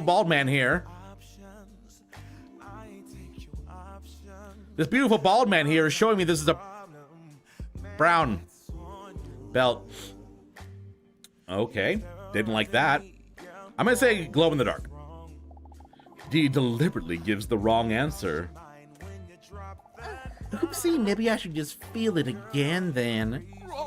Again, she slowly slides her hand towards Leon's belt, this time up via his thigh, until she suddenly feels his hard knob and grips it tightly. What are you doing? By the way, before I forget, what was the number I asked you to remember at the beginning of the test? Huh? It was, well, okay, I believe it was 1983, but what's my note? What's my note say? 1983. That's right. You can't be fooled, can you? He says to Dee Dee, who just accidentally sucked the door handle. Jeez. Oh, and Leon, I've been thinking about what you said, by the way. About opening my heart to the possibility of love. And I think I might have been open to this the day I first came here. Leon nods at her kindly. That's good to hear. Dee Dee winks at him as she walks towards the exit. Well, see you next week, Doctor. We'll see you next week, Doctor. Leon says with a mocking tone. What? Sorry, I had a bad night of sleep. What? Oh shit, it was week 6. I'm stupid. I can't sleep, Mr. Robson. She stares at the ceiling as she lies back in bed. The spot next to her where Mr. Robson used to lie feels cold. It's so incredibly quiet and cold without you. She feels tears well up behind her eyes. I miss you so much. If only I didn't feel so alone. She sighs when she feels her phone vibrating next to her. It's a message from the unknown number. The message contains another mysterious question. Which of the following qualities do you care about the least in a potential partner? The least? She decides to answer, if only to distract her mind. The thing I care about the least. I mean, the thing I care about the least? Unattractive appearance. Message sent. When thinking about potential partners, her thoughts wander to Hunk and Leon. I can't even think of one negative quality between the two. I can. She snaps out of her wandering thoughts when a second message arrives. Did you know this is what other people think? I'm so basic! Arrogance 15, jealousy 13, grammatical 56, unattractive appearance 15. Wait. So this is not what other people think. This is the first one where I've not been in the majority. Really? With a deep sigh, Dee Dee flops back down onto her bed and thinks about what Hunk said to her today. He was right. During therapy, I feel much better than how I feel now that I'm sitting here alone with my thoughts. I'm glad he persuaded me to make another appointment for next week. That reminds me. His number! He gave me his phone number, Robson. Feeling of unease comes over her when she holds Hunk's phone number next to the unknown number. A shiver runs down her nicely shaped thighs. 1. The first digit of Hunk's number. 1. The first digit of the unknown number. Both numbers start with the same digit. This doesn't look good at all. To build up some more tension, she stares at the 2 telephone numbers in shock. And then she sees it. It's a different number. What a relief. Maybe I should send him a message. But do I really dare to? He did say he doesn't mind after all. You know what? He may be weird. He may love ants, but sure, we'll send him a message. But then, just as her finger hovers over the keyboard, she drops her phone in bed next to her. Well, never mind. It simply doesn't feel right. I only just lost Robson and I'm already trying to replace his presence. Only a monster would do that. And even though I know he would encourage me because he's sweet and just wants me to be happy, it just doesn't feel right yet. Dee Dee places her hand on the cold spot where Mr. Robson used to be and closes her eyes. Good night, Mr. Robson. Oh. Next week's gonna be another tense week. We gotta be close to the end of this game, right? Just when she starts to drift off, she hears something zooming past her ears. Huh? Her eyes pop wide open. She recognizes the sound immediately. The living nightmare of every person that's trying to sleep. A mosquito? You must be kidding me. Frightened, she tries to look around the darkness of her room, but in vain. Please, not tonight. I need my sleep. Then, suddenly, a sneaky voice appears next to her ear. Oh, a PNG of a mosquito. She swipes her hand across her ear in an attempt to swat the mosquito away. Do you really think you can hit me? The mosquito demonstrates its speed by flying to her other ear within a second and starts to whisper again. Please just go away. All right, but first I need some blood. Oh no! I have to hit him before he manages to penetrate my skin. Oh god, it's a Dark Souls boss. Got him. Gotcha! She looks at her hand, but the mosquito was gone. You fool, did you really think it would be that easy? Take this! Shit. Ouch, my perfect skin! It won't be long now before I get through your skin. I have to hit him. Waiter, can I please have another one of those? Cringe, dude. What?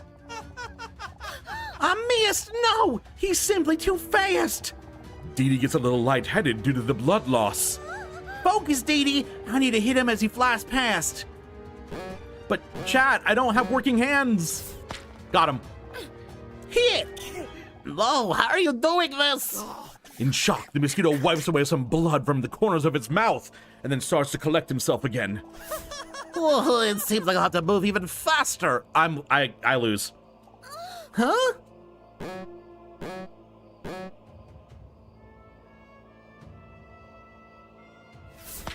Yep. I missed. Oh no! The mosquito takes a big sip of her blood. He then sloshes the drink around in his mouth. A rich, ripe taste. A delicate hint of sweetness. Great structure. He then calmly spits the blood back into his wine glass. He smacks his lips and makes an annoying sound that some people make when they have something to drink. Delicious. What? Why are you spitting it out? At least drink it. Excuse me? I'm not a savage. Now, can you please turn off the light? I'm trying to sleep, and that light is so tempting I want to fly into it all night. Because I'm a mosquito. Dee Dee hears his voice rattling further and further away as she slowly falls asleep, due to the blood loss. I died. Bad end. Bad end. Week 7. She says while looking at his nipples. Then it's coming. Wait, a dating profile? Why, I thought there was a chance that we... How could I be so stupid to think that someone like him could like me? A monster like me? Who even likes gigantic breasts, round buttocks, sultry lips, and an hourglass figure, no gag reflex, and a salamander tail that can fall off in case of danger anyway? Meanwhile, Hunk is still clumsily scrolling on his phone. So, now I'm trying to decide on a profile picture, but I can't choose between these two photos. Can I see? Don't laugh, please. He hands her his phone. Didi looks at the selections of photos on his phone. She gasps as her cheeks start to feel warm. He's barely dressed in these photos. When she counts his abdominal muscles, she concludes that it must be at least a 10-pack. Damn, son. But wait a minute. She carefully looks at the two photos again as she holds them next to each other. But these are both the same photo, right? They look very similar, that's true, but there are some small differences. 10 differences to be precise. Fuck. So I'm still unsure which one of the two I think is better. With squinted eyes, Didi stares at the photo to see if she can spot the 10 differences. Well, there's the gushing cap. There's the ant on the wrong side of the castle. I think it's supposed to, like, cross your eyes or something. I can't do that, though.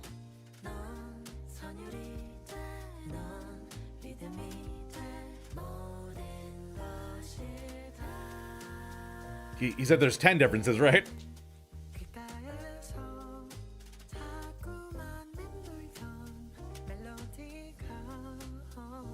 Uh-oh. Just gonna start clicking around, I guess.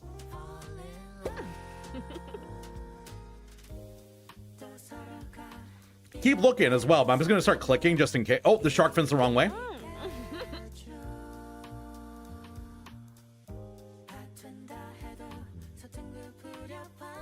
This music is really good.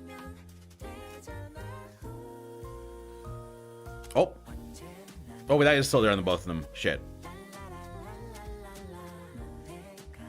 I'm not good at this. Their eye color's wrong.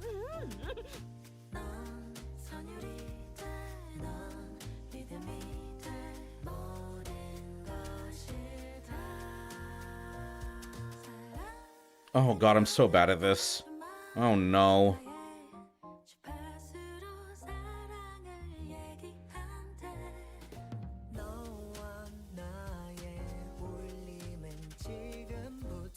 Wow, how have I only gotten half?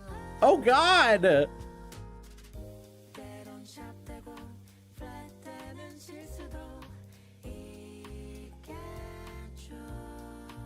I mean, the music is really nice, but also,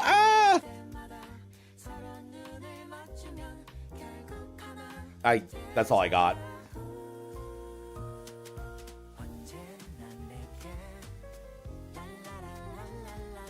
God, there's still 48 seconds left. Okay, focus, Maddie, focus.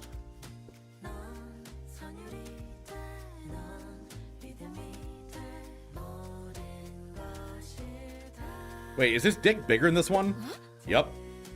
I was not looking at his dick, to be honest.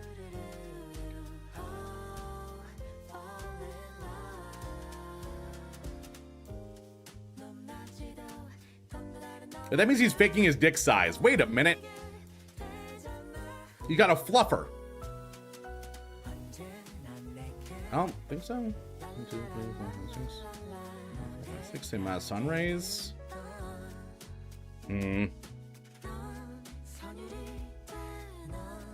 Still missing 4.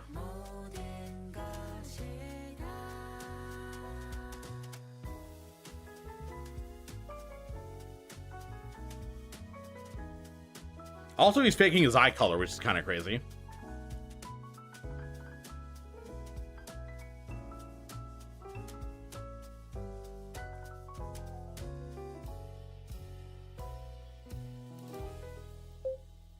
2, 1. Yeah. Missing 4. I can't find the differences. From Hunk's perspective, Dee Dee has been staring silently at the photo for 5 minutes now and is a bit creeped out. It's okay. It really doesn't matter that much. As she speaks, she notices that there is a little bit of a jealous tone in her voice. She knows there's no reason to be rude, but she couldn't help it. Then she pulls herself together. I don't think you could look bad in a photo anyway, even if you tried. That's nice of you, the old ass kisser. He enthusiastically nudges her in the most platonic way ever. Her breasts jiggle a little, but that's because they're huge. Is he really gonna date? I thought maybe we had a connection. You know me, ass kisser supreme. While she forcibly imitating the sound of an ass being kissed, she wonders whether she should tell him. But she's too scared, too afraid of being rejected, too afraid to expose herself as a prehistoric creature. And besides, it's all quite difficult to make a serious transition from making an ass-kissing sounds to possibly declaring your love. Ew, that really is what an anus being kissed sounds like. Well, I guess I'm picking the right photo then. Thanks for your help anyway. I feel like you always have my back. Well then, I'm gonna upload a photo of my brand new dating profile now, and therefore completing it. His manly finger floats towards the publish button on his phone in slow motion. So I can date other people. Should I stop him? This may be my last chance to share with him that I think we have a connection. Or should I add in my description that I'm very desperate? Or, nah. His finger hovers closer and closer above the create dating profile button. But he clearly doesn't like me, otherwise he wouldn't be looking for someone else, right? With his finger now only hanging a few millimeters above the button, it should now be in any moment that he presses the button. Everything does go a lot slower in slow motion, don't you think? But if I don't do it now, it possibly may never happen. Then I'll never know if there was a possibility. Maybe it's time for me to stop being a coward and do what Dr. Leon said. To open my heart to find happiness and love. What'd you say? Oh, sorry, that was supposed to be a thought bubble. No problem. Tell him you might feel something for him, or it's better not to say anything. You know what? I'm taking a chance on love. Mostly because Leon's kind of an asshole. Oh, well, never mind. Before she could even say anything at all, the door to Dr. Leon's office swings open. Silly me for thinking I had a choice. Dee Dee with the big tits, you're up. Oh, already? Time always flies when I talk to you. Thanks. Some speculate this is because of my very entertaining personality. I wasn't talking to you. While the men discuss their wacky misunderstanding, Dee Dee stands there somewhat bewildered. Did she miss her chance? I mean, yes. Good morning, Dee Dee. Please, take a seat. How are you doing this week? Her thoughts wander as she absently takes a seat. Because of this, she does not realize that she is ignoring Leon. Her thoughts wander to Hunk, to Leon, her Shark Tank idea, but there isn't much going on up there. I want to hear her Shark Tank pitch. What if they made push-up underwear for scrotums? So that the edge of the testicles get pushed ever so slightly above the waistband of the underpants, just like with the breasts in a push-up bra. A smirk appears on Leon's face. If you don't want to answer me, that's fine too. She snaps out of her sinful thoughts. Oh, no. I'm sorry. I totally missed your question. I asked, what do you think is the most important quality in a potential partner? Wait, is he the one sending me the texts? Why is he asking me that? I mean, honesty. Honesty, I think. Interesting. Did you know that this is what other people think? He is the one sending me those weird messages. Very impressive how he knows the statistics by heart. And what about you? Huh? What do you think is most important? I guess also honesty. Yeah. We're so on the same page. But enough about me. Let's focus on you. Today I'd like to do a general health test. You are not a doctor.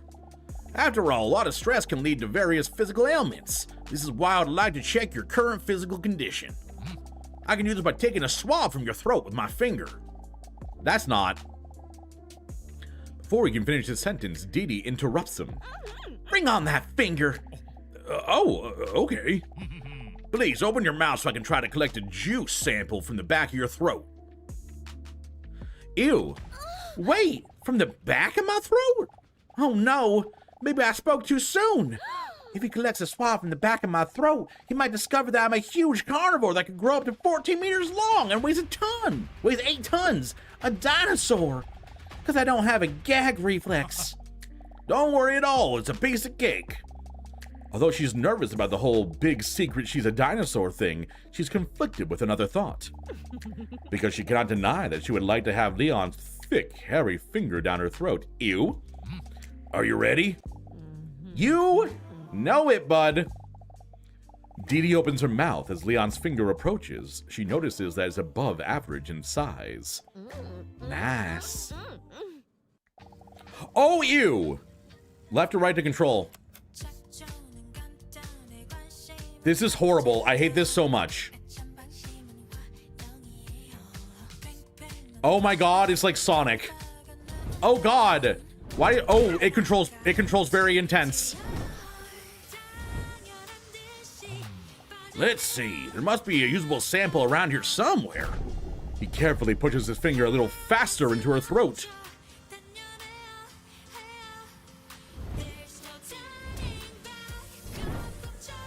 Ah! Damn it. Let's see, just a little bit deeper. Dee Dee's eyes slowly disappear into the back of her head.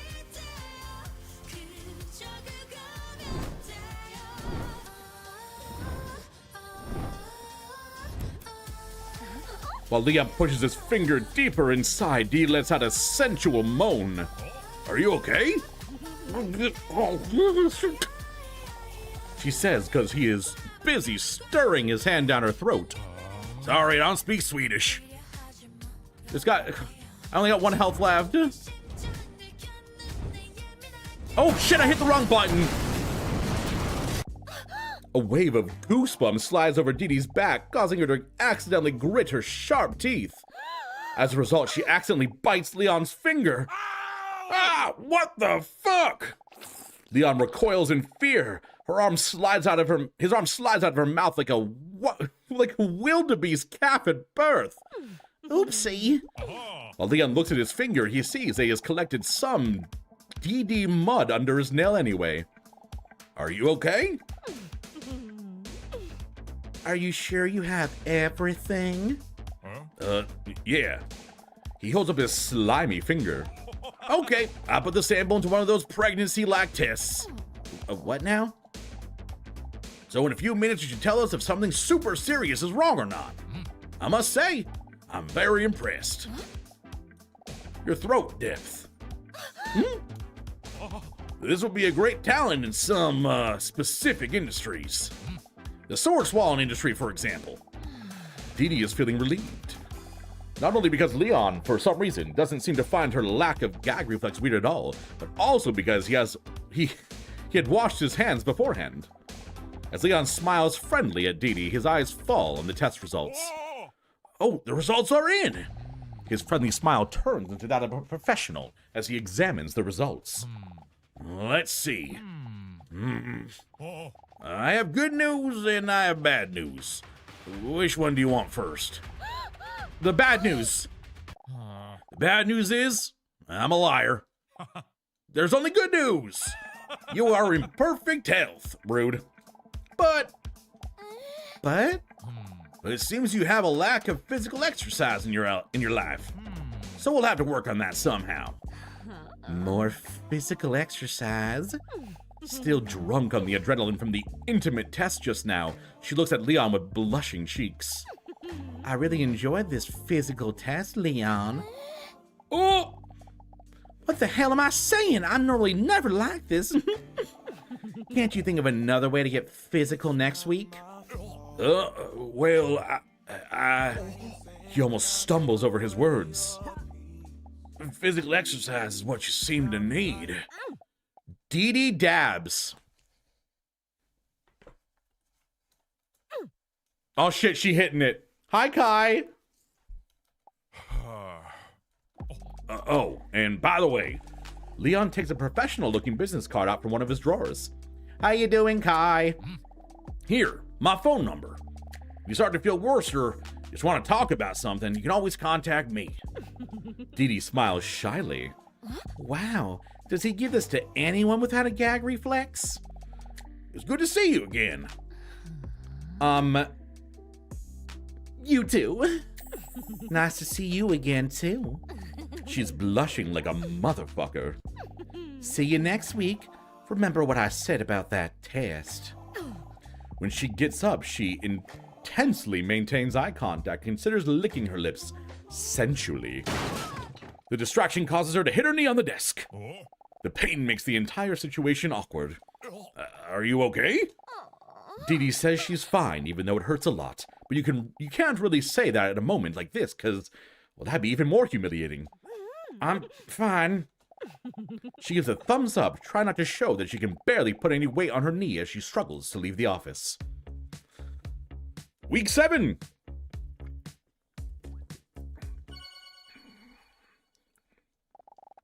Dee Dee is lying in the bed under her covers, but check this out, is completely naked. Mr. Robson, I think I have a problem. I think I like them both. Leon really brings out the primal instincts in me. That test today, wow. I don't think my heart has raced this fast since that meteorite. But with Hunk, I feel like I can talk about almost anything. He's such a sweetling. Do you think he has a match yet? But then Dee Dee gets startled when she receives a message from the unknown number. When she opens the message, she sees the following question. What is your biggest fear in a relationship? Oh, here we go again. To be abandoned, being cheated on, not being good enough, or getting bored. Being cheated on is also abandonment. So that one. I don't even want to think about it. Did you know that this is what other people think? Being abandoned 24, being cheated 33, getting bored 11, not being good enough 30. I'm a basic bitch. She sighs deeply as she falls back into bed. Another message? That's unusual. It's another message from the unknown number. As she hesitates to open the message, she sees a somewhat disturbing text. Thank you. I almost know enough. Next week, it is time for the last question. Oh, I think that means next week is the final week of the game. That means we're almost done. The last question? The last question before what? She drops the back of her head onto her pillow in defeat. The bed suddenly feels so huge without Robson's diamond-hard body next to her. Then she is suddenly overwhelmed with loneliness. What do I do without you, Robson? It's such a pity that men never got to meet you. I wonder what they would have been like. Oh, God. For a moment, she fantasizes about a meeting between the men and Mr. Robson, and how cute this must have been. Wait a minute. She feels the phone in the palm of her hand. I could send one of the men a message. After all, they did indicate they would not mind. But it is kinda late. I have decided I do not like Leon. Send a message, Hunk. She hesitates for a moment before typing her message, but does it anyway. Hey, Hunk, are you still up? Her finger shakes a little as she presses send. Immediately after the message is sent, she regrets it. What in the world am I doing? What if I bother him? What if I wake him up? What if he finds out that I'm a dinosaur that is warm-blooded and breathes using air sacs that continuously push fresh air through the lungs in one direction, although the Before she can finish her extensive description of a dinosaur, she feels her phone vibrate. Dee Dee, is this you? Yeah, with double D's. Wink. Nice, 100. I was just thinking about you. Is something wrong? I don't know. I just felt a little lonely. I hope I'm not disturbing you. Well, it's a bit late to message me, don't you think? What? Oh no, I was afraid of this. Oh, sorry. No, just kidding, XD. Just. I did say you could always bother me, XD. That's not his voice. No, just kidding. I did say you could always bother me. Thanks. What did you want to talk about? Nothing specific. I was just looking for some distraction. Uh-oh, I'm starting to feel performance pressure already. Dee Dee's giggling. That's not necessary, because I have a question for you. For me, now I feel even more pressure to perform. You notice that talking with Hunk immediately calms her down, like he's a human tranquilizer or something. I don't want him to be a human roofie, thank you very much. What does your bedroom look like, or what are you wearing? What are you wearing? I can't see because it's so dark. Damn, bro's stupid as fuck. What about you? I could tell you, but why don't I just show you? Muscle Winky! What she's about to do now shocks her to the core. A chronically shy and subtle person like her. Has she ever felt comfortable like this with someone before? She points her phone at herself and poses sensually. Yeah, this is about to be some horrible dinosaur shit. Send explicit photo of nipples. Show explicit photo of soles of feet. Send explicit photo of rectum. Show explicit photo of fins. Well, I don't want to send anything that'll break TOS, so I'm gonna show my fins off. Dee Dee poses. Oh. David Kinker. What the fuck are you playing? Don't. What the? What's with that? What? What's that fake ass pop-up? Dee Dee poses to take a photo that would make any man. Dee Dee poses typically. Center. Dee Dee poses to take a photo that would make many men shiver. Huh? What was that? But before there's even time to realize, Hunk sends another message. Please! But before we are intimate like that, I would like to ask you something first. Sure, just ask. Well, I'd rather do this in person if you don't mind. Dee Dee respects his respect of her. Of course that's fine. What could he be talking about? Then I'll talk to you next week. Deal. Sleep well, Hunk. Don't tell me what to do. Dee Dee wondered if he was joking for the rest of the night. Sigh. It's hard to sleep because of those exciting messages just now, man. I know. I've heard that counting sheep helps you sleep. She looks up her favorite sheep video. All right, that should probably help. Oh shit.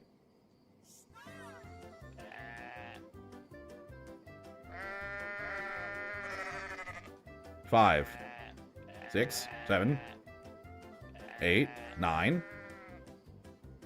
10, 11, 12, 13, 14, 15, 16, 17, 18, 19, 20, 21, 22, 23, 24, 26, 27, 28, 29, 30, 31, 32, 33, 34, 35, 36, 37, oh, I'm fucked. I'm fucked. 40 something. 39. That's the right answer. But because of the adrenaline high... Oh, That's the right answer, but because of the adrenaline high the video caused, Dee Dee can't sleep at all. Boy, did this video just backfire. I got it right. I would have said like 42 if that was an answer. Dee Dee stomps into the waiting room because she's a dinosaur. Her hips moving gracefully back and forth as she walks over and sees Hunk already sitting in the waiting room. After weeks, Dee Dee is finally feeling somewhat better and is looking forward to seeing Hunk again. When she sees Hunk sitting there... Oh, 1 second. Weird. I don't know what just happened. When she sees Hunk sitting there, Dee Dee stares at his broad shoulders. She has large breasts and yada yada yada. You know the deal by now. When Dee Dee sits down... Truth! Wait, does he mean... To be honest, I felt a connection with you since the first time I spoke with you. And I don't know if you feel it too, or that you're just gonna laugh in my face, but... Dee Dee is speechless. She didn't see this coming at all. As scary as it is to be rejected, I have to ask you this. Okay, here he goes. Do you want to go on a date with me? Dee Dee's heart skips a beat. Did I hear that right? A date? But I thought he didn't want anything to do with me before. And now all of a sudden he wants to go on a date with me? And what about Leon? Yes. Yes! All these thoughts chaotically run through her head like a colony of ants, while for Hunk it feels like an eternal silence. Dee Dee decided to give it a try. After all, it'd be a shame never to explore what there is any potential between them. I'm speechless. Awesome. Oh, how about tonight? I know the perfect place. Sounds good. You don't have to arrange anything at all. I'll send you the details later. I'm so looking forward to it. Hunk does a wahoo out of joy. Dee Dee giggles at this adorable sight. Don't forget to wear your skinny jeans, you skank. The door to Leon's office swings open. Leon comes stumbling to the room as if he's from a sitcom. Dee Dee with Slammer Whammers, it's time for your appointment. Hunk still looks longingly at Dee Dee. I'll see you tonight. Is that a threat? Oh, shit! Leon takes an intimidating fighting stance in self-defense. I wasn't talking to you, Doctor. Oh, okay. But of course, come in, Dee Dee.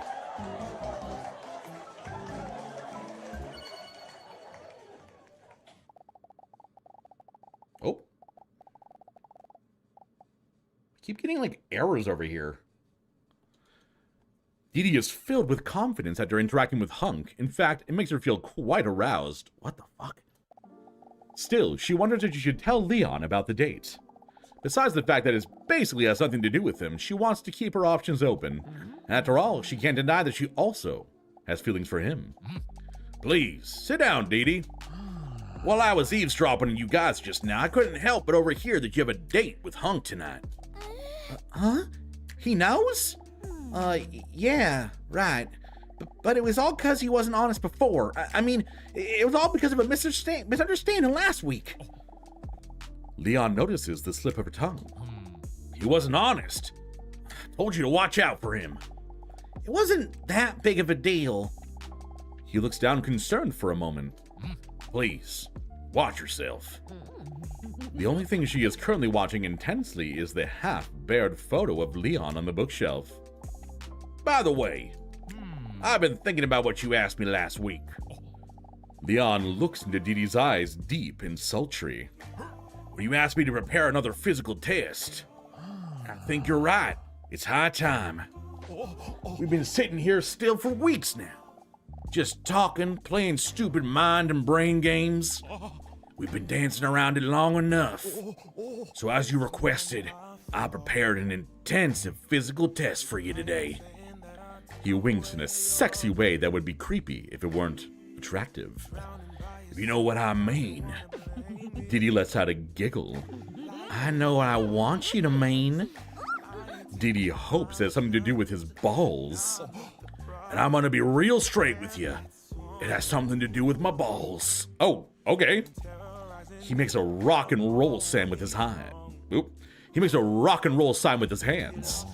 How's that sound to you? Dee Dee nods eagerly and desperately. Is this a dream? Is he really asking me this? I don't know if I've ever felt so comfortable with someone. For a moment, she seems to have forgotten about Hunk's date completely. I don't want to be unsafe, so I suggest we use protection. Dee Dee giggles. This is all happening so quickly. He's not talking about sex at all, I can guarantee it. With his hairy hand, she sees him open a drawer in his desk that is normally locked. When she sees what he takes out, she accidentally lets out a sensual moan. His shin guards. What? Welcome everyone What? to this great day of football. Today, What? it's Dinosaur versus Dr. Leon. What? And as the Wait, I don't know if I'm any good at we'll this. find out how this match will go. And Shoot, there is some tackle, definite jump? tension I'm there fucked. between the Don't two. worry, it's not as complicated as it seems. This is how it works. And does the offense rule work again? And how does the offside rule work again? The referee's about to blow his whistle. Here we go. Nice Oh. interception by Dr. Leon. That's not- Tremendous save by the goalkeeper. Oh, And shit. She missed the ball completely. Good effort though. Another save. Ball still in play though. Oh shit! And the goalkeeper. Thank you, gets goalie. good pass. Oh shit! Stop the shot. Where is it? Where's the ball? No doubt about this player's technique. A real master of the pass. And she goes Oh, what the for fuck? goal. And the referee is hit. I don't see him getting up from that one. And if he does, I don't think he'll be able to call the rest of the match. It's loose now in the box. Great pass. Shit! It's so hard to. She shoots. Oh my god! Only 1 minute left. Fuck! It is so hard to control this. At those moves, I think I'm falling in love. Wow, is he twerking? And it's time for kickoff once again. Sloppy in possession. She really is the pass master. Oh, stop the shot bravely. Kept it out somehow. Come on, no! Well done by the No! goalkeeper, but it's still in play. Excellent interception under some What? pressure, I must say. Great shot. That's a good pass. I feel like that should. I feel like this game is rough. It's 30 rough. seconds left. Going for it. I'm fucked. I'm fucked. That's a good pass. Pass to who? Phenomenal save by the goalkeeper. Yeah. This ain't. Bad block by the goalkeeper. What is he trying to accomplish here? Going for it. No! Great goal by Dinosaur. Stand still to dance. Let's go. Oh, I'm hitting it. Oh, I'm hitting it. Oh, what? That's Whoa! really unnecessary. Damn! He's trying to kick my ass. I think I'm falling in love. And there's the equalizer. What a match. The reactions there, the reflexes were absolutely top class. And that's the I mean, final 1-1. whistle. You know, it's a What draw. a match. That Thanks for controlled watching, really rough. everyone. Let's go back to the office. The draw. What a match! Impressive stamina and wonderful shapes. When he says this, he notices that he is. When he says this, she notices that he is in his ultimate form when he's sweaty. Dee Dee spots a puddle of her own sweat on her seat. Oh dear, sorry, Leon.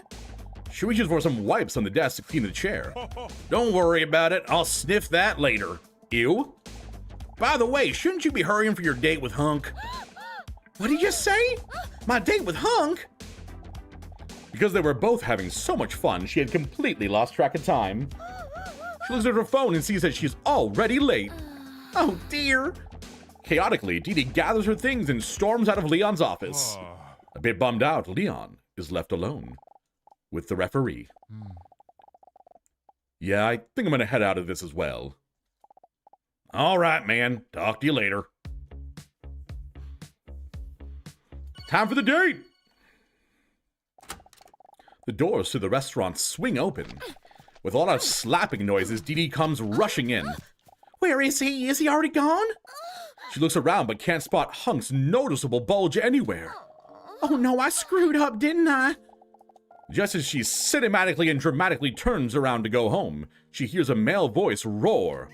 Hey, Dino, I'm over here. As she turns around, she sees him sitting there in her favorite outfit of his. Are you blind or something? She didn't see him right away because he was sitting still. That's right, my vision's based on movement. Because she's a T-Rex. It's so great to see you. When Dee Dee walks towards him, he stands up to pull her chair out for her. Oh, hello. But Dee Dee throws herself into his oppressive arms to greet him. Her pungent football sweat smell fills his nose. Sorry I'm late. His muscular arms wrap around her friendly boa constrictors. No problem. I'm glad you're here. I just hope you don't mind that I already ordered something for us. No problem, bro. Not at all. I'm as thirsty as a horse after all that physical exertion with Leon. Physical with Leon? Hunk mutters unintelligibly. Oh! In front of her is a large, fancy drink with a small umbrella and a piece of fruit on the side to make it seem, well, more worth the price. Such luxury. Are you trying to get me drunk or something?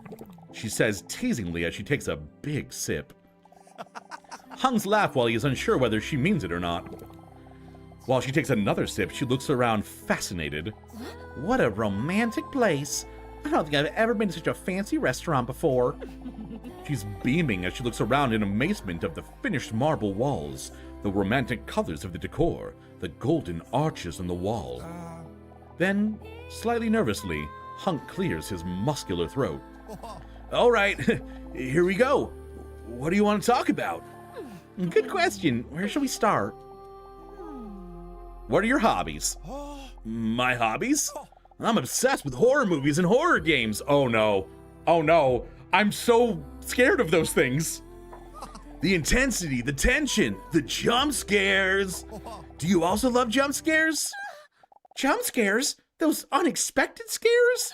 Wait, why do you ask that? She takes another sip of her drink somewhat tensely. I don't really mind them. Chat, we're probably gonna get jump scared. Just be careful. I don't really mind them. She sees Hung completely light up when talking about one of his bloody passions. Well, what I like most is the slow build-up that always seems to... Jump scare here, chat. Then, before he can finish his sentence, the lights in the restaurant go out. Huh? Hello?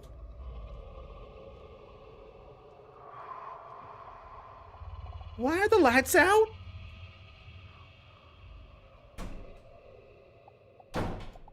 What was that?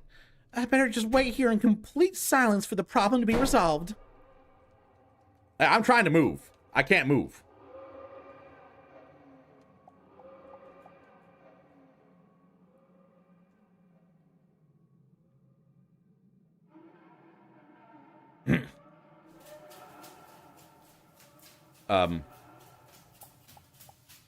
Hung?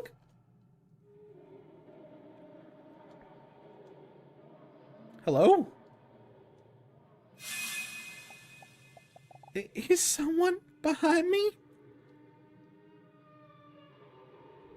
Girl, you're a dinosaur.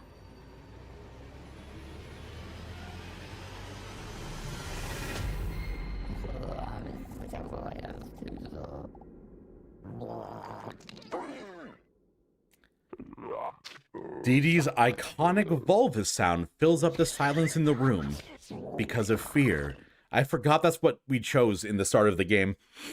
Oh. Excuse me. Oh, look, there's the light again. I got scared for a moment, because someone once told me that about acute blindness being a real thing once. One thing is certain, now that I can see you again, I'm happier again.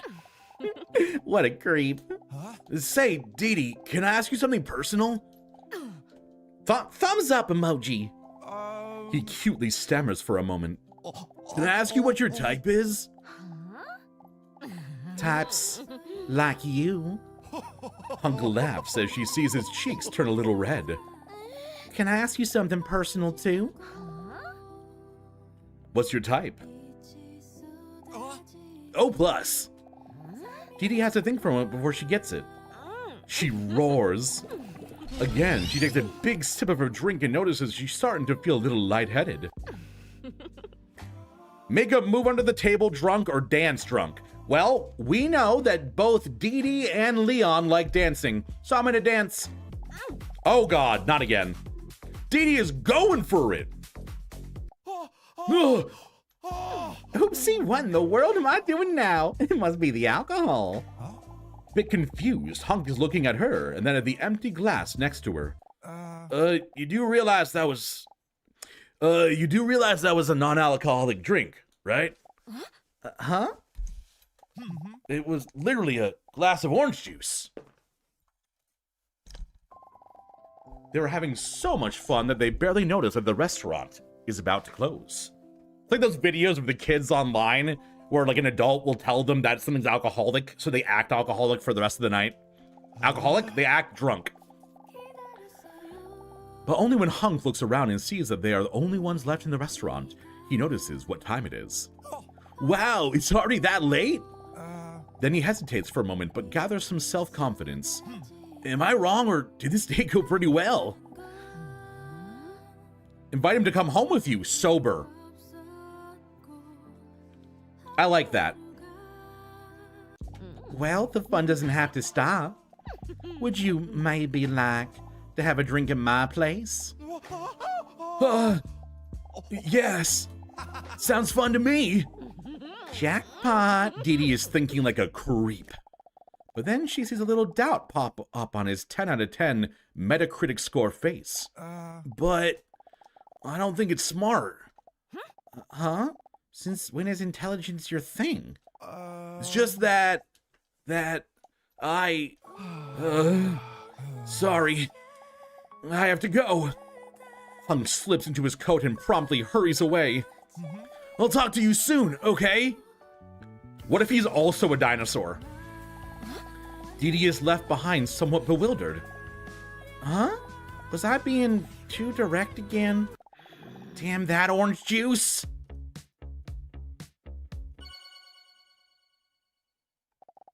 Like every night, she is so hot. Just look at her, lying in bed. What a day. I'm still completely exhausted from the workout with Leon. How exciting was that? And boy, does he look good with a lick of sweat. She lets out a deep sigh. It's strange just how things turned out with Hunk, though. Oh, sorry, 1 second. I know this is unprofessional, but I got a text. And it may be from my doctor.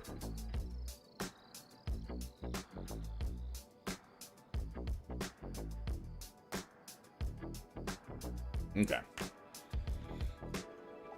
I thought we were having a good time. Why'd he leave so abruptly? Did I say something that would have let him know I'm a dinosaur, which scientists disagree about as to whether I can run given my heavy weight? Dee Dee stares at the ceiling, hoping to fall asleep, but she is not even close to being tired. Man. Then suddenly, a brilliant but also exciting idea pops into her large skull. Maybe I should send him a message. She picks up her phone and leers at the screen mischievously. Send Hunk a message! Hey, Hunk, you get home safely? Hey, I was just about to send you this... Hey, I was just about to send the same thing to you. Yeah, I got home safe. Sorry for storming off like that. Frowny sad face. I hope it's not because of something I said. She sees him starting to type something, but then he stops again. Don't worry about that, okay? If so, you can always just tell me. You know that, right? Is it okay if we talk about it next week? I prefer to tell you in person. She's a bit bummed that she has to be in suspense for another week. Cannot help him, but she understands. Okay, I'll see you then. Good night. Good night, dinosaur. That's not a dinosaur with 2 Ds. Uh-oh. Corrected to D dinosaur. Was that a spelling mistake, or does he really know? What am I supposed to do now? She can hear the soothing vibration of Robson's purr in her head. You're right, Robson. There's no reason he would know, but I just don't understand what else could be going on. I guess I'll find out next week. Oh, someone's knocking. Is that maybe a bad person? I'm looking forward to seeing them both. Dee Dee looks up because of the loud banging. Oops, that must be the neighbors because I was giggling so loudly during the nice phone conversation just now. Dee Dee jumps up when her phone suddenly vibrates menacingly in her attractive hands. For some reason, the vibration seems louder and more aggressive than normal. She sees a message from the unknown number pop up. What do you think is the biggest turnoff in a potential partner? My biggest turnoff? Laziness, sloppiness, selfishness, or indifference? Selfishness. I think that would bother me, yeah. Did you know this is what other people think? Laziness 9%, selfishness 52, sloppiness 10, indifference 28. Really? But then she's overwhelmed by all the events of today and tiredness sets in. Okay, time to sleep. Another message? Oh yeah, I almost forgot. The message from last week said something about the last day. When she opens the message, her pupils become tiny and her eyes spread wide open. What? What is this? On her phone, she sees a message with an even more threatening tone than before. Do you think you would notice if there was someone else in your house right now? I'm afraid not! Suddenly, she seems to hear something stumbling downstairs. She sits up straight and holds her breath tightly to listen if she hears anything else. Girl, you're a dinosaur, just eat 'em. Stay calm, Dee Dee. That must have been one of those classic house noises. Uh-oh! Oh, it's glitching! It's got, like, data corruption on it! She almost drops her phone when her phone vibrates again. Did you know this is what most people think? Help me 100%. Who is this? Tell me! As Dee Dee notices how fast she is breathing, she tries to calm herself down. Stay calm, Dee Dee. Everything's okay. Again, her phone vibrates. Another message. Please make it stop. When she opens the message, this time, there is no question. No question. Just a statement. I know enough. I have collected all your information. Dee Dee could cry right now. What does that mean? What do you want from me? Please make it stop. Stop it. Wait a minute. When she reads the last message, she gasps for air. She can hardly believe what it says. What a deal? Thank you for answering all questions from our customer survey. The result of the survey shows that our most expensive all-in-one package with the fastest fiber optic internet with more than 623 channels fits you best. Full power net. Did you know that 99% of people are satisfied with full power net? Do you want to switch to full power net? Then contact us now via this number and receive a 20% discount. Be sure to act quickly, because this offer... Uninterested, she deletes the message. Oh, that explains it. Annoying ads. Dee Dee blocks the number, thus ending this little storyline with complete satisfaction. I'm not even sort of satisfied by that. Maybe I should just Google the number. Amanda time. With some reluctance, Dee Dee nervously walks into the waiting room. She starts to feel restless when she sees that he is not present yet. That's nothing like him. Sure, sometimes he's late, but never when I need him. She anxiously looks at her phone to see if he has said anything. Nope, no messages from Hunk yet. But she does have excellent reception, thanks to full power net. Hunk comes rushing in, half stumbling and apologizing. Hey, Dee Dee, sorry I'm late. I'm just a little nervous about today, and I... A smile immediately appears on Dee Dee's face because of his clumsy cuteness. You don't have to apologize for anything. I just got here too. Although maybe you should apologize for why you stormed out last week. Yes, that's what I wanted to talk to you about.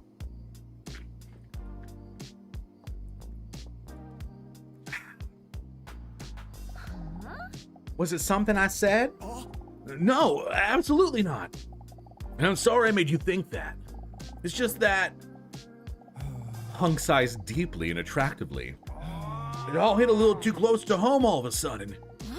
What? What are you talking about? Hit too close? My feelings for you. Feelings? Dee Dee's heart skips a beat. Wow, did he really just say that, or am I delirious? I have feelings for you too, heart. She can barely make eye contact because of how super shy of a person she is. But I haven't been completely honest with you. Wait, not honest? Again? First about that dating app and now this? But then the feelings of hypocrisy overwhelms her. After all, Dee Dee has not been completely honest about who she really is herself. Specifically that she belongs to a group called Archaeosaura. Archaeosaurs, the ruling reptiles, aka the dinosaurs. So she decides to be open with what he has to say. He probably has his reasons too. Hunk himself barely seems to realize that he just made a declaration of love as he continues to rattle on. This is why I left so abruptly. I didn't feel fair if I wasn't open with you. Then he gathers all this courage and looks her straight in the eyes. It has to do with why I visit Dr. Leon. But I'm terrified of how you'll see me after I tell you. But I have to be honest with you. Where on earth could this be going? If he starts talking about ants again, I'm out. The reason why I visit Leon every week. He takes a prehistoric deep breath. I am... Girl! With dramatic timing, the door to Dr. Leon's office swings open. Dee Dee with the sloppy slappers. It's time for your appointment. Oh. Hunk looks at the ground in defeat and mumbles softly to himself. If only I could get over my... If only I could ever get to my point faster. If only. Let's talk more soon. Sure, what do you want to talk about? Disappointed in himself, Hunk mutters that he wasn't talking to Leon. As Dee Dee walks into the office, she thinks to herself that dramatic cliffhangers make less sense in real life than in TV shows.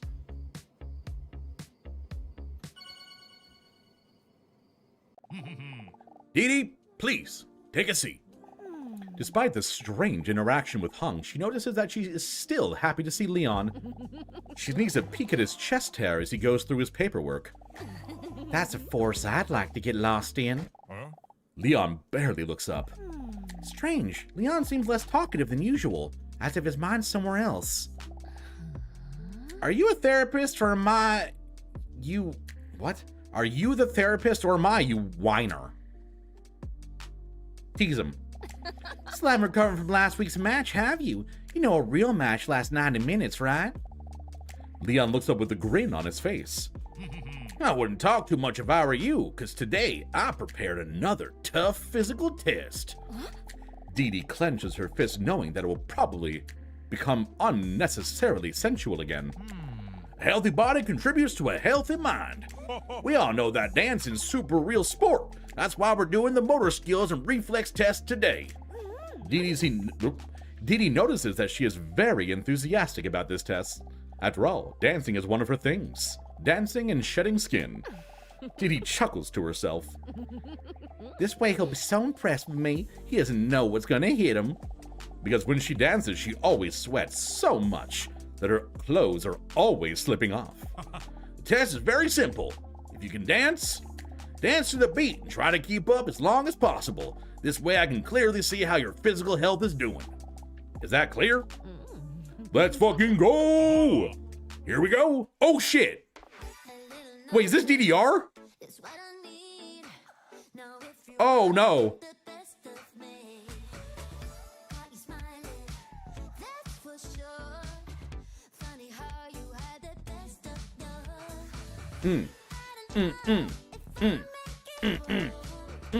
Oh, I hit the wrong button.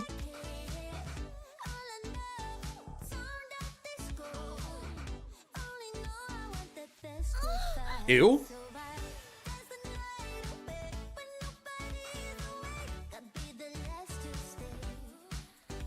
Did that make my shoes go off? It's hard to look at what's happening on the screen. I do see a 3D dinosaur dancing, but I am kind of locked into hitting these keys. Song's good.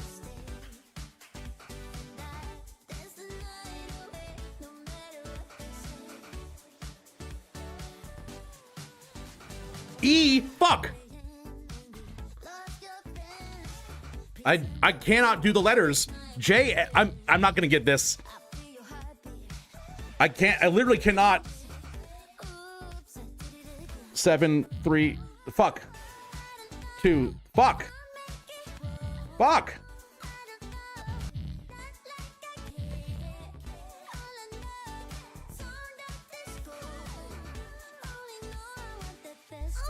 Stop! Whoa, whoa, whoa! This is Twitch!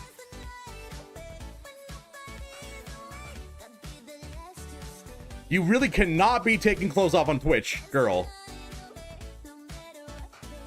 What the fuck? I can... What? I'm fucked.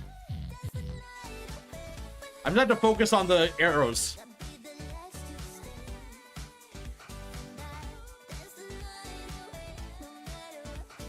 Yeah, that ain't happening.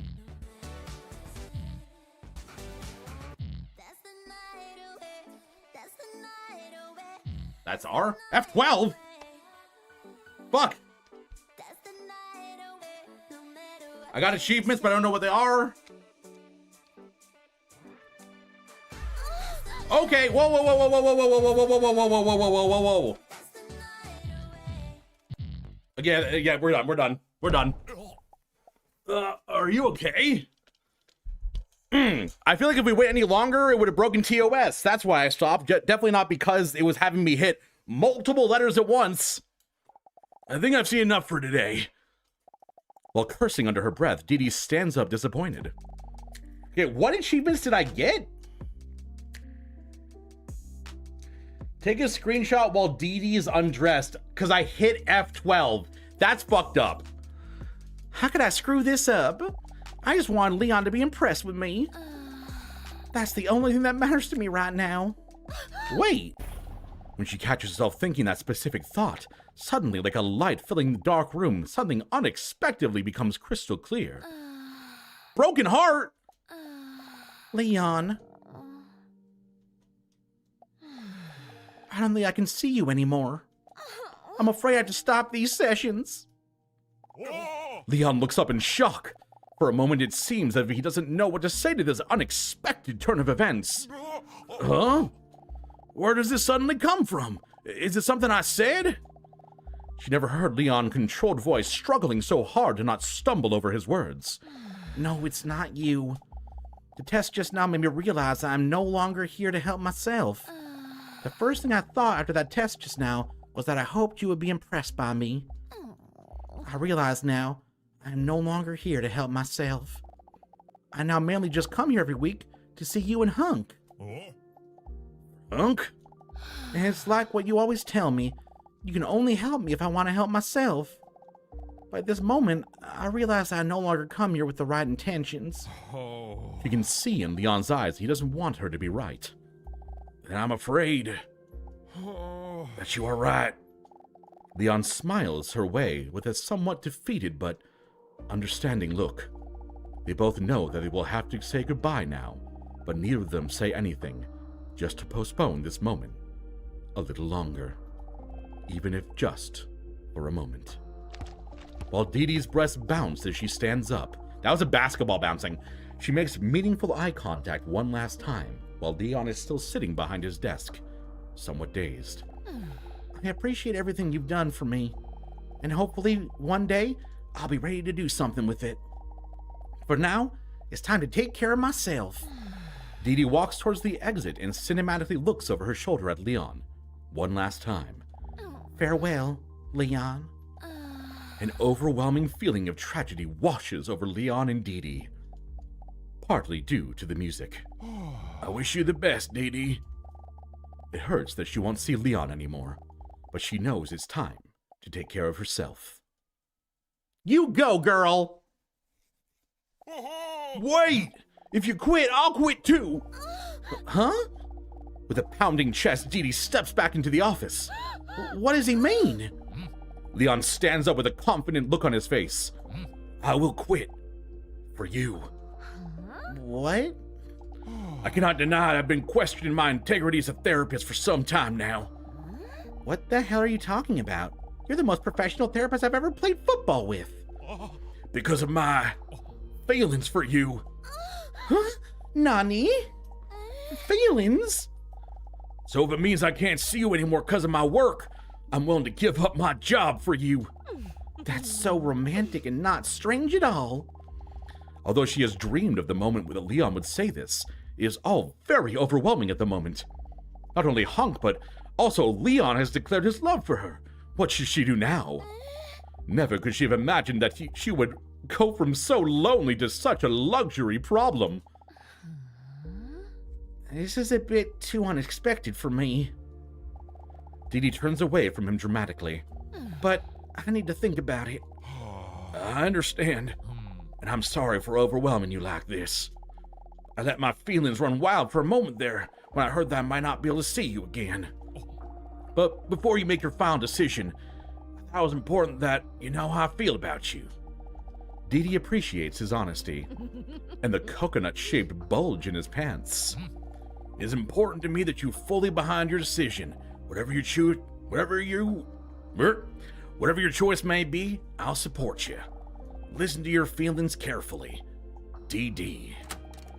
While Didi walks out of the office, struggling with the weight of the choice on her shoulders, Leon looks up. Oh, Didi!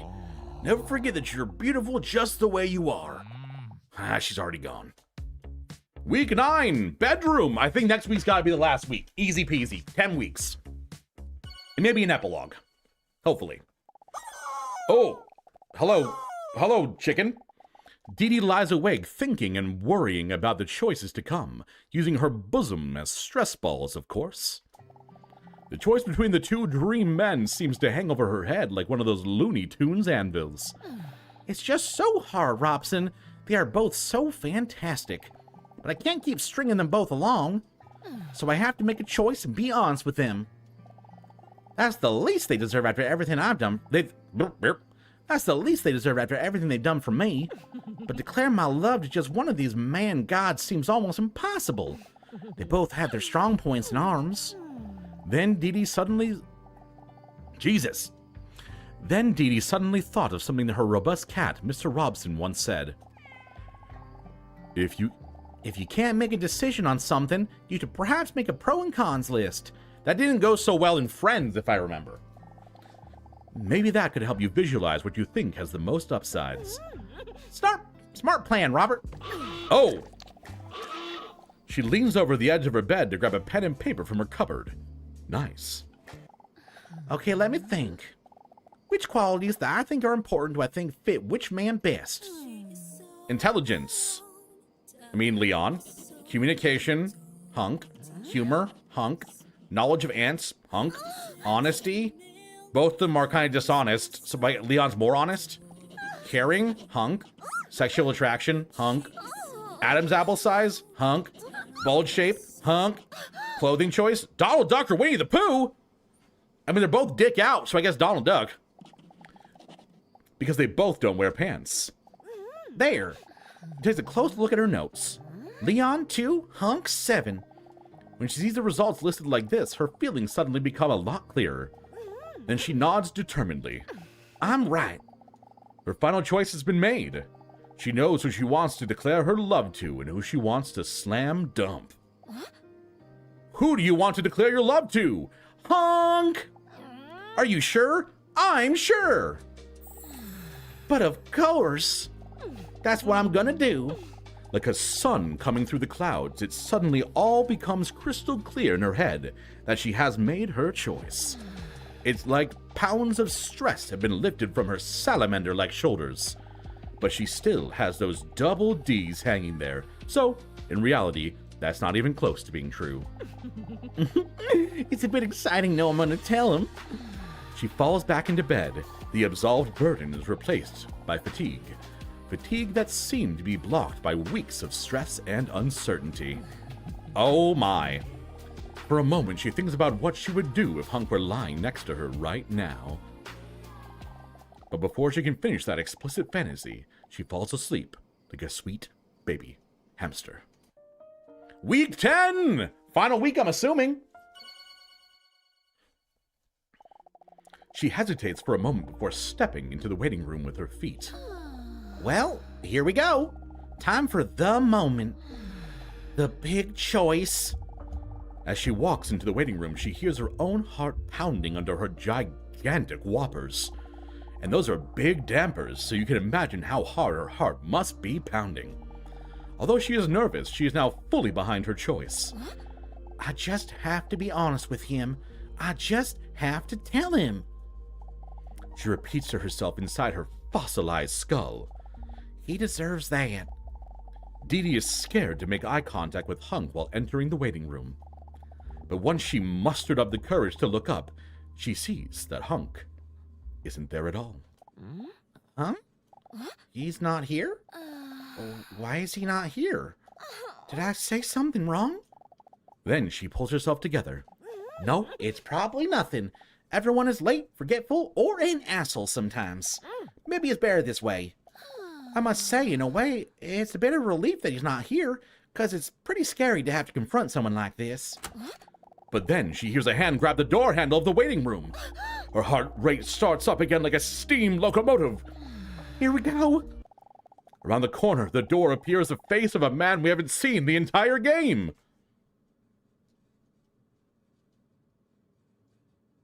I really hate him.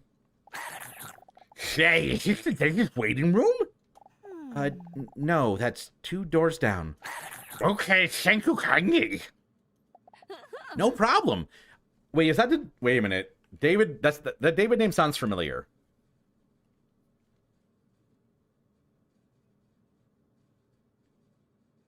Uh-oh. Internet?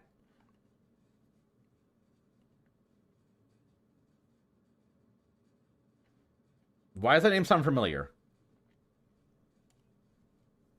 Oh well. No problem. David Kinker leaves the waiting room and carefully closes the door. Thank you, David.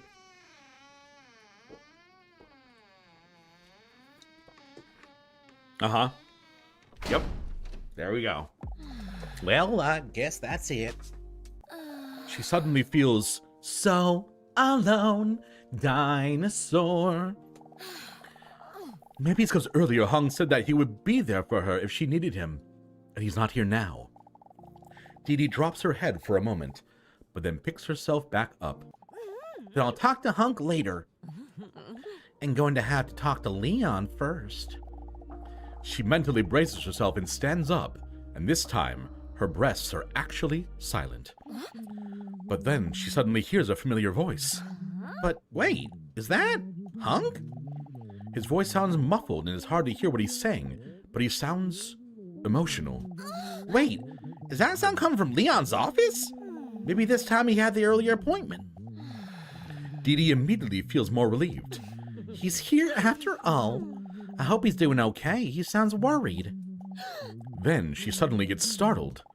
She hears that manly, low voice of Dr. Leon react angrily at Hunk. Wow, that doesn't sound like one of his usual sensual sessions.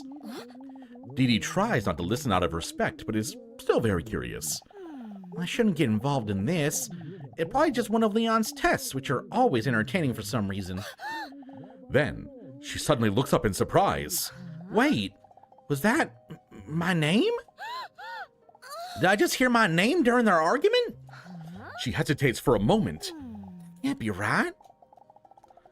She gets up hesitantly and looks around to see if there's anyone around.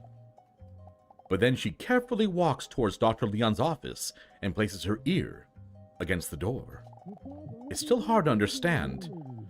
She closes her eyes as if this will make it... She closes her eyes as if this will make her hear better.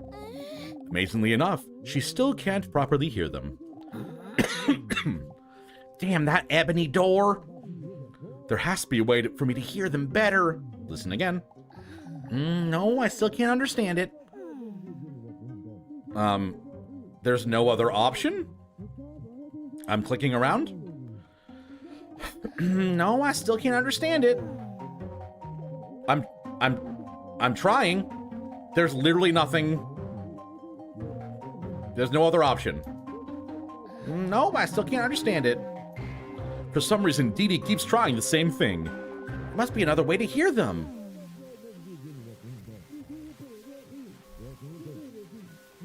I don't understand what it wants me to do. Do I turn up the...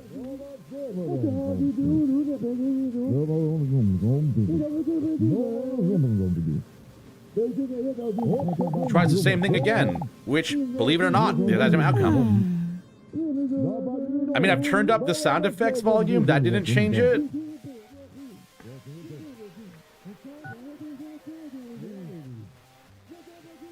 Okay. I really don't understand what it wants me to do.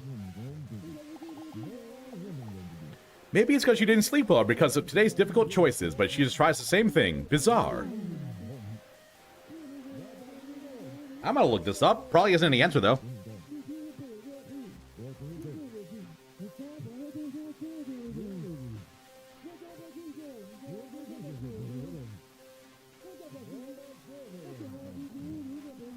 I don't know. I don't see anything online telling me what to do here. I'm confused. I'm just gonna keep spamming it.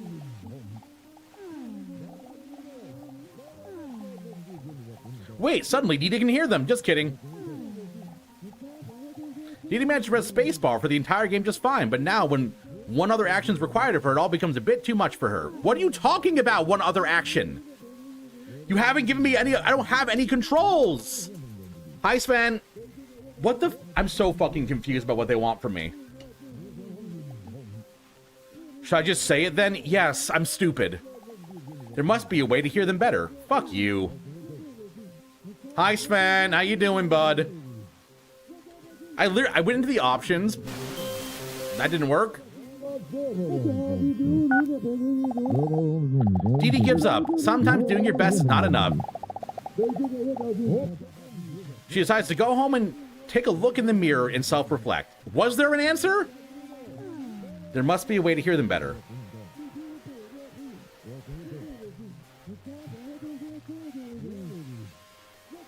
I'm upset. Just woke up. I don't understand.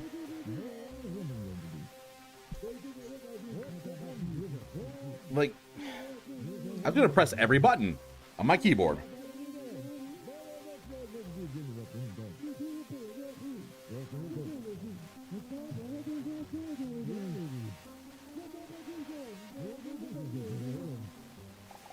Dee Dee slowly walks towards the exit, defeated. I guess I'll continue this game another time then, she thinks, as she has big breasts.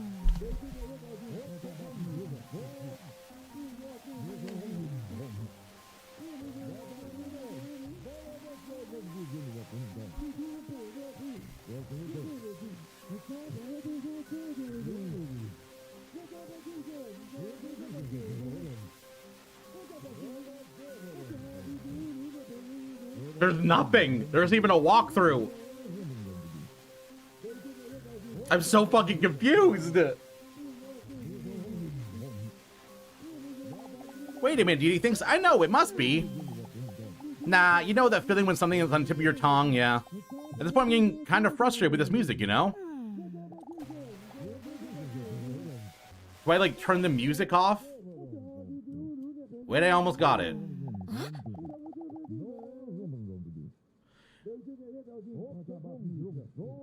I tried that, Sven. Apparently, it wasn't turn the voices up, it was turn the music down.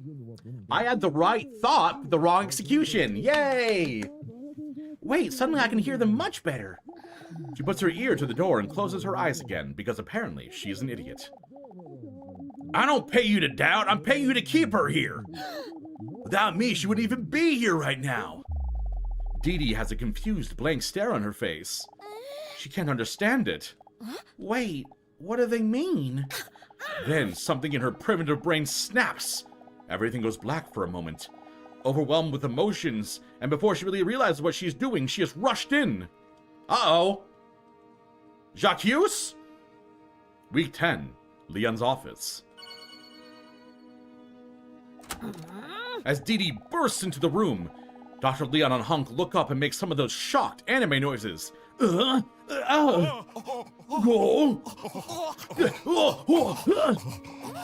do you mean with she's here 'cause of me? Her voice wavers as she shouts while tears well up in her eyes.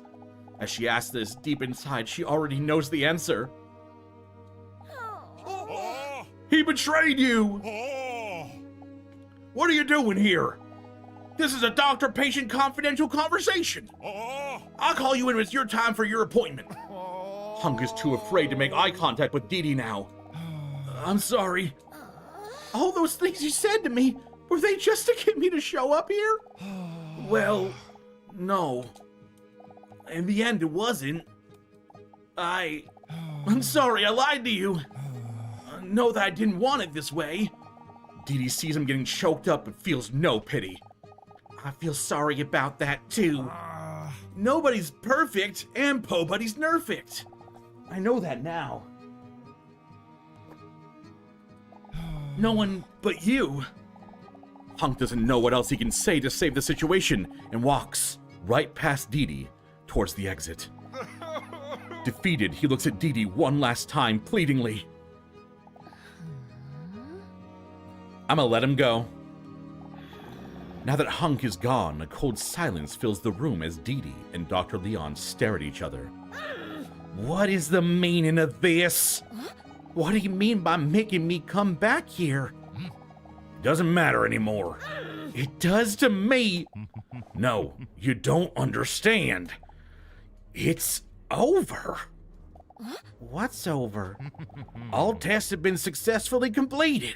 I just need one more question answered from you. And you already know the answer. The answer? What answer? I know you're in love with one of us. After all, we both have biceps and six-packs. So, who did you choose? Who did you come here to declare your love to? Do you have the answer for me? See it as the love test. I mean, I came to declare my love for Hunk. To Hunk. Oh, how touching. Dee Dee turns away from Leon emotionally. But that doesn't matter anymore. Oh, but nothing could be further from the truth. He grabs a stack of forms on his desk, the results of all the tests. His hand is shaking as he writes down Hunk as the final answer. His eyes eagerly scan the paperwork as he tries to calculate the results. A bead of sweat slides down his forehead along his perfect jawline. Then he closes his eyes with satisfaction. A devious laugh escapes his closed mouth. Yes! Yes, it's true! What is true? What were those tests I took over the past few weeks? My theories were correct! The results are in! He waves his arm like a conductor as he steps into Dee Dee's personal space. Then he looks straight in her eye, like when Scar told Simba that he killed Mufasa. My research is complete. You want to know what the results say? Before she can answer, he interrupts her. Are you sure? Yes! Dr. Leon clears his throat theatrically. The results confirm. Dee Dee's eyes widen. That you are a dinosaur! Pure internal panic flows over Dee Dee's entire being. She can barely breathe. And now that this is confirmed, I can finally fulfill my personal dream. Conduct behavioral research on a live specimen. Dee Dee starts to get lightheaded. She staggers on her feet for a moment as she almost loses consciousness from the stress. The past few weeks are flashing in front of her eyes like a movie, while the puzzle pieces are slowly falling into place. Oh, get a hold of yourself! I did it! Where is that ant? I did it! Dance!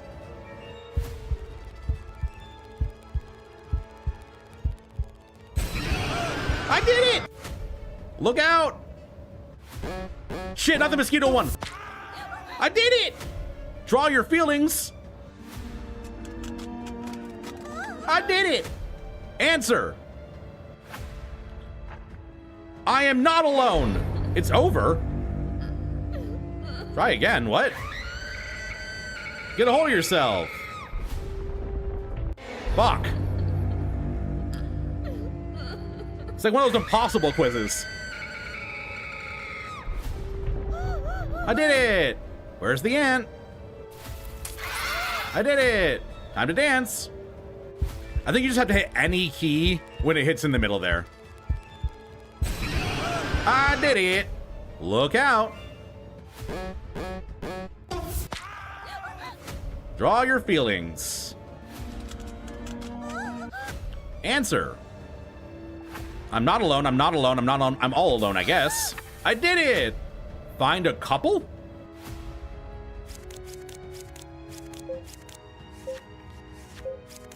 I did it. Find the differences.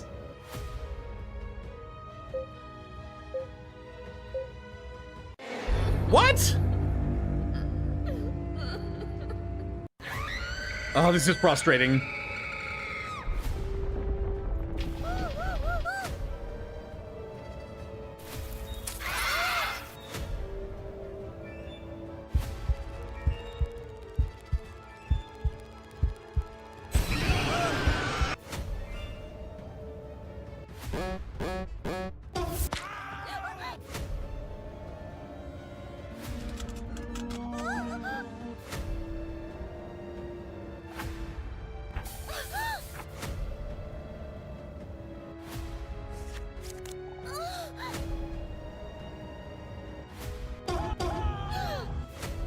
Feel. A dinosaur! Take him down.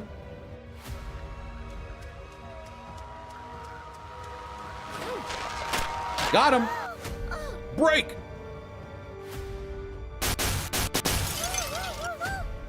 Realize.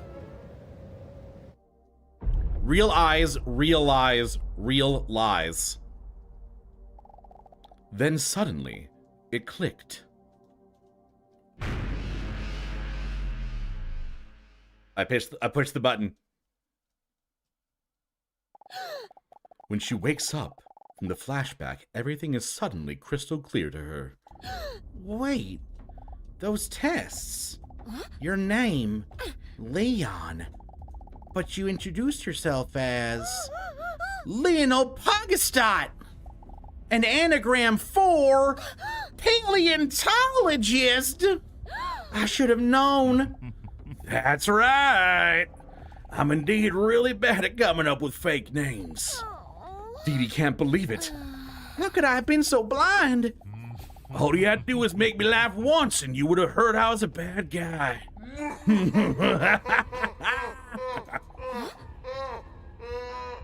But Hunk was sweet. So Hunk was just being nice to me to get me to come back here? At first, yes. But our argument just now, because he wanted to be honest and confess everything so badly. Dee Dee feels immensely disappointed in Hunk. Look out for Hunk.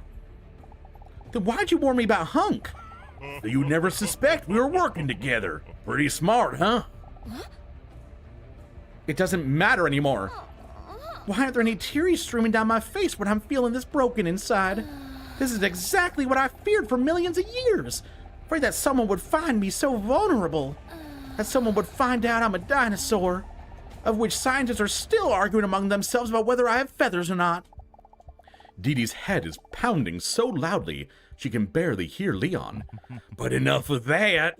First, I'll take a DNA sample from you so we can make even more dinosaurs. After all, that's what you always wanted, right? To not be alone any longer. He holds up a needle as he walks towards her menacingly. This is all too much for Dee Dee and she's in shock. Tears are now streaming down her cheeks as she fails to show any physical emotion. How could I ever have been so blind? How could I have ever trusted them? I'm so alone right now. So damn alone. You were never alone. A loud voice booms through the room behind Dee Dee. The sound of the voice immediately embraces her soul like a warm scarf. Huh? That's... She doesn't have to look to know who it is, but she still has to see it to believe it. David Kinker? It wasn't David Kinker. A figure steps through the door with the lighting? A figure steps through the door with the lighting in such a dramatic way that you can't quite see who it is. But Dr. Leon's already sees it. What? How is this possible? Oh shit! Oh shit!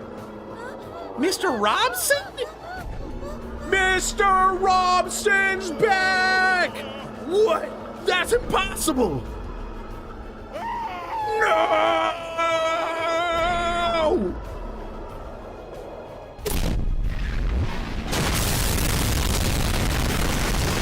God, that's so loud.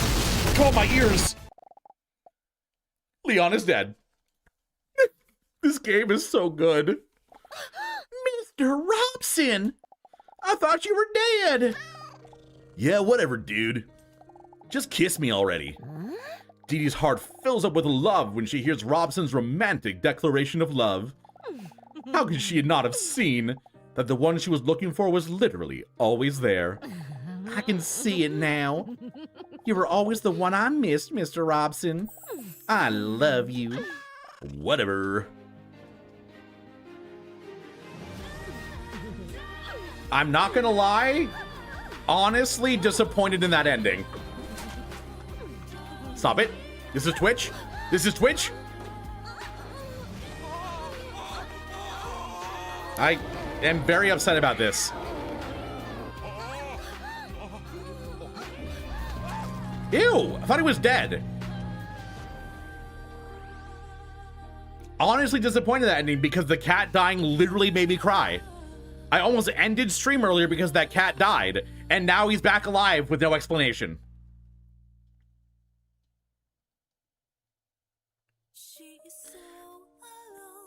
That was it? No, I needed more. What? You had expectations of this game? This game built the expectations. I had no expectations going in, and then the game built the expectations for me. And then the ending, the cat came back. I'm just so mad that I cared so much about that goddamn cat. I cried my eyes out, and he came back in the end for a Deus Ex Machina ending. Fuck! Why did I care so much? That was Dinosaur with double D's. What a wild adventure. I loved that game. There were a couple things that I'm not the biggest fan of, which is okay. I would give this game a solid 8.5 out of 10. It would be a 9 if the ending was better. If the ending didn't just magically bring the cat back. But I hope you enjoyed it. I think it was a fantastic game. Thank you for watching, and I'll see you next time. Like and subscribe and all that. Bye. All right, stream, we are 30 minutes past the time where we're supposed to end. So, unfortunately, it's time to say goodbye. Thank you for hanging out today. I really appreciate it. I had a fuck ton of fun, and I hope you did too. I will hopefully be live again tomorrow. If not, scribble scrabble. Bye. Goodbye. I love you. Goodbye. Goodbye.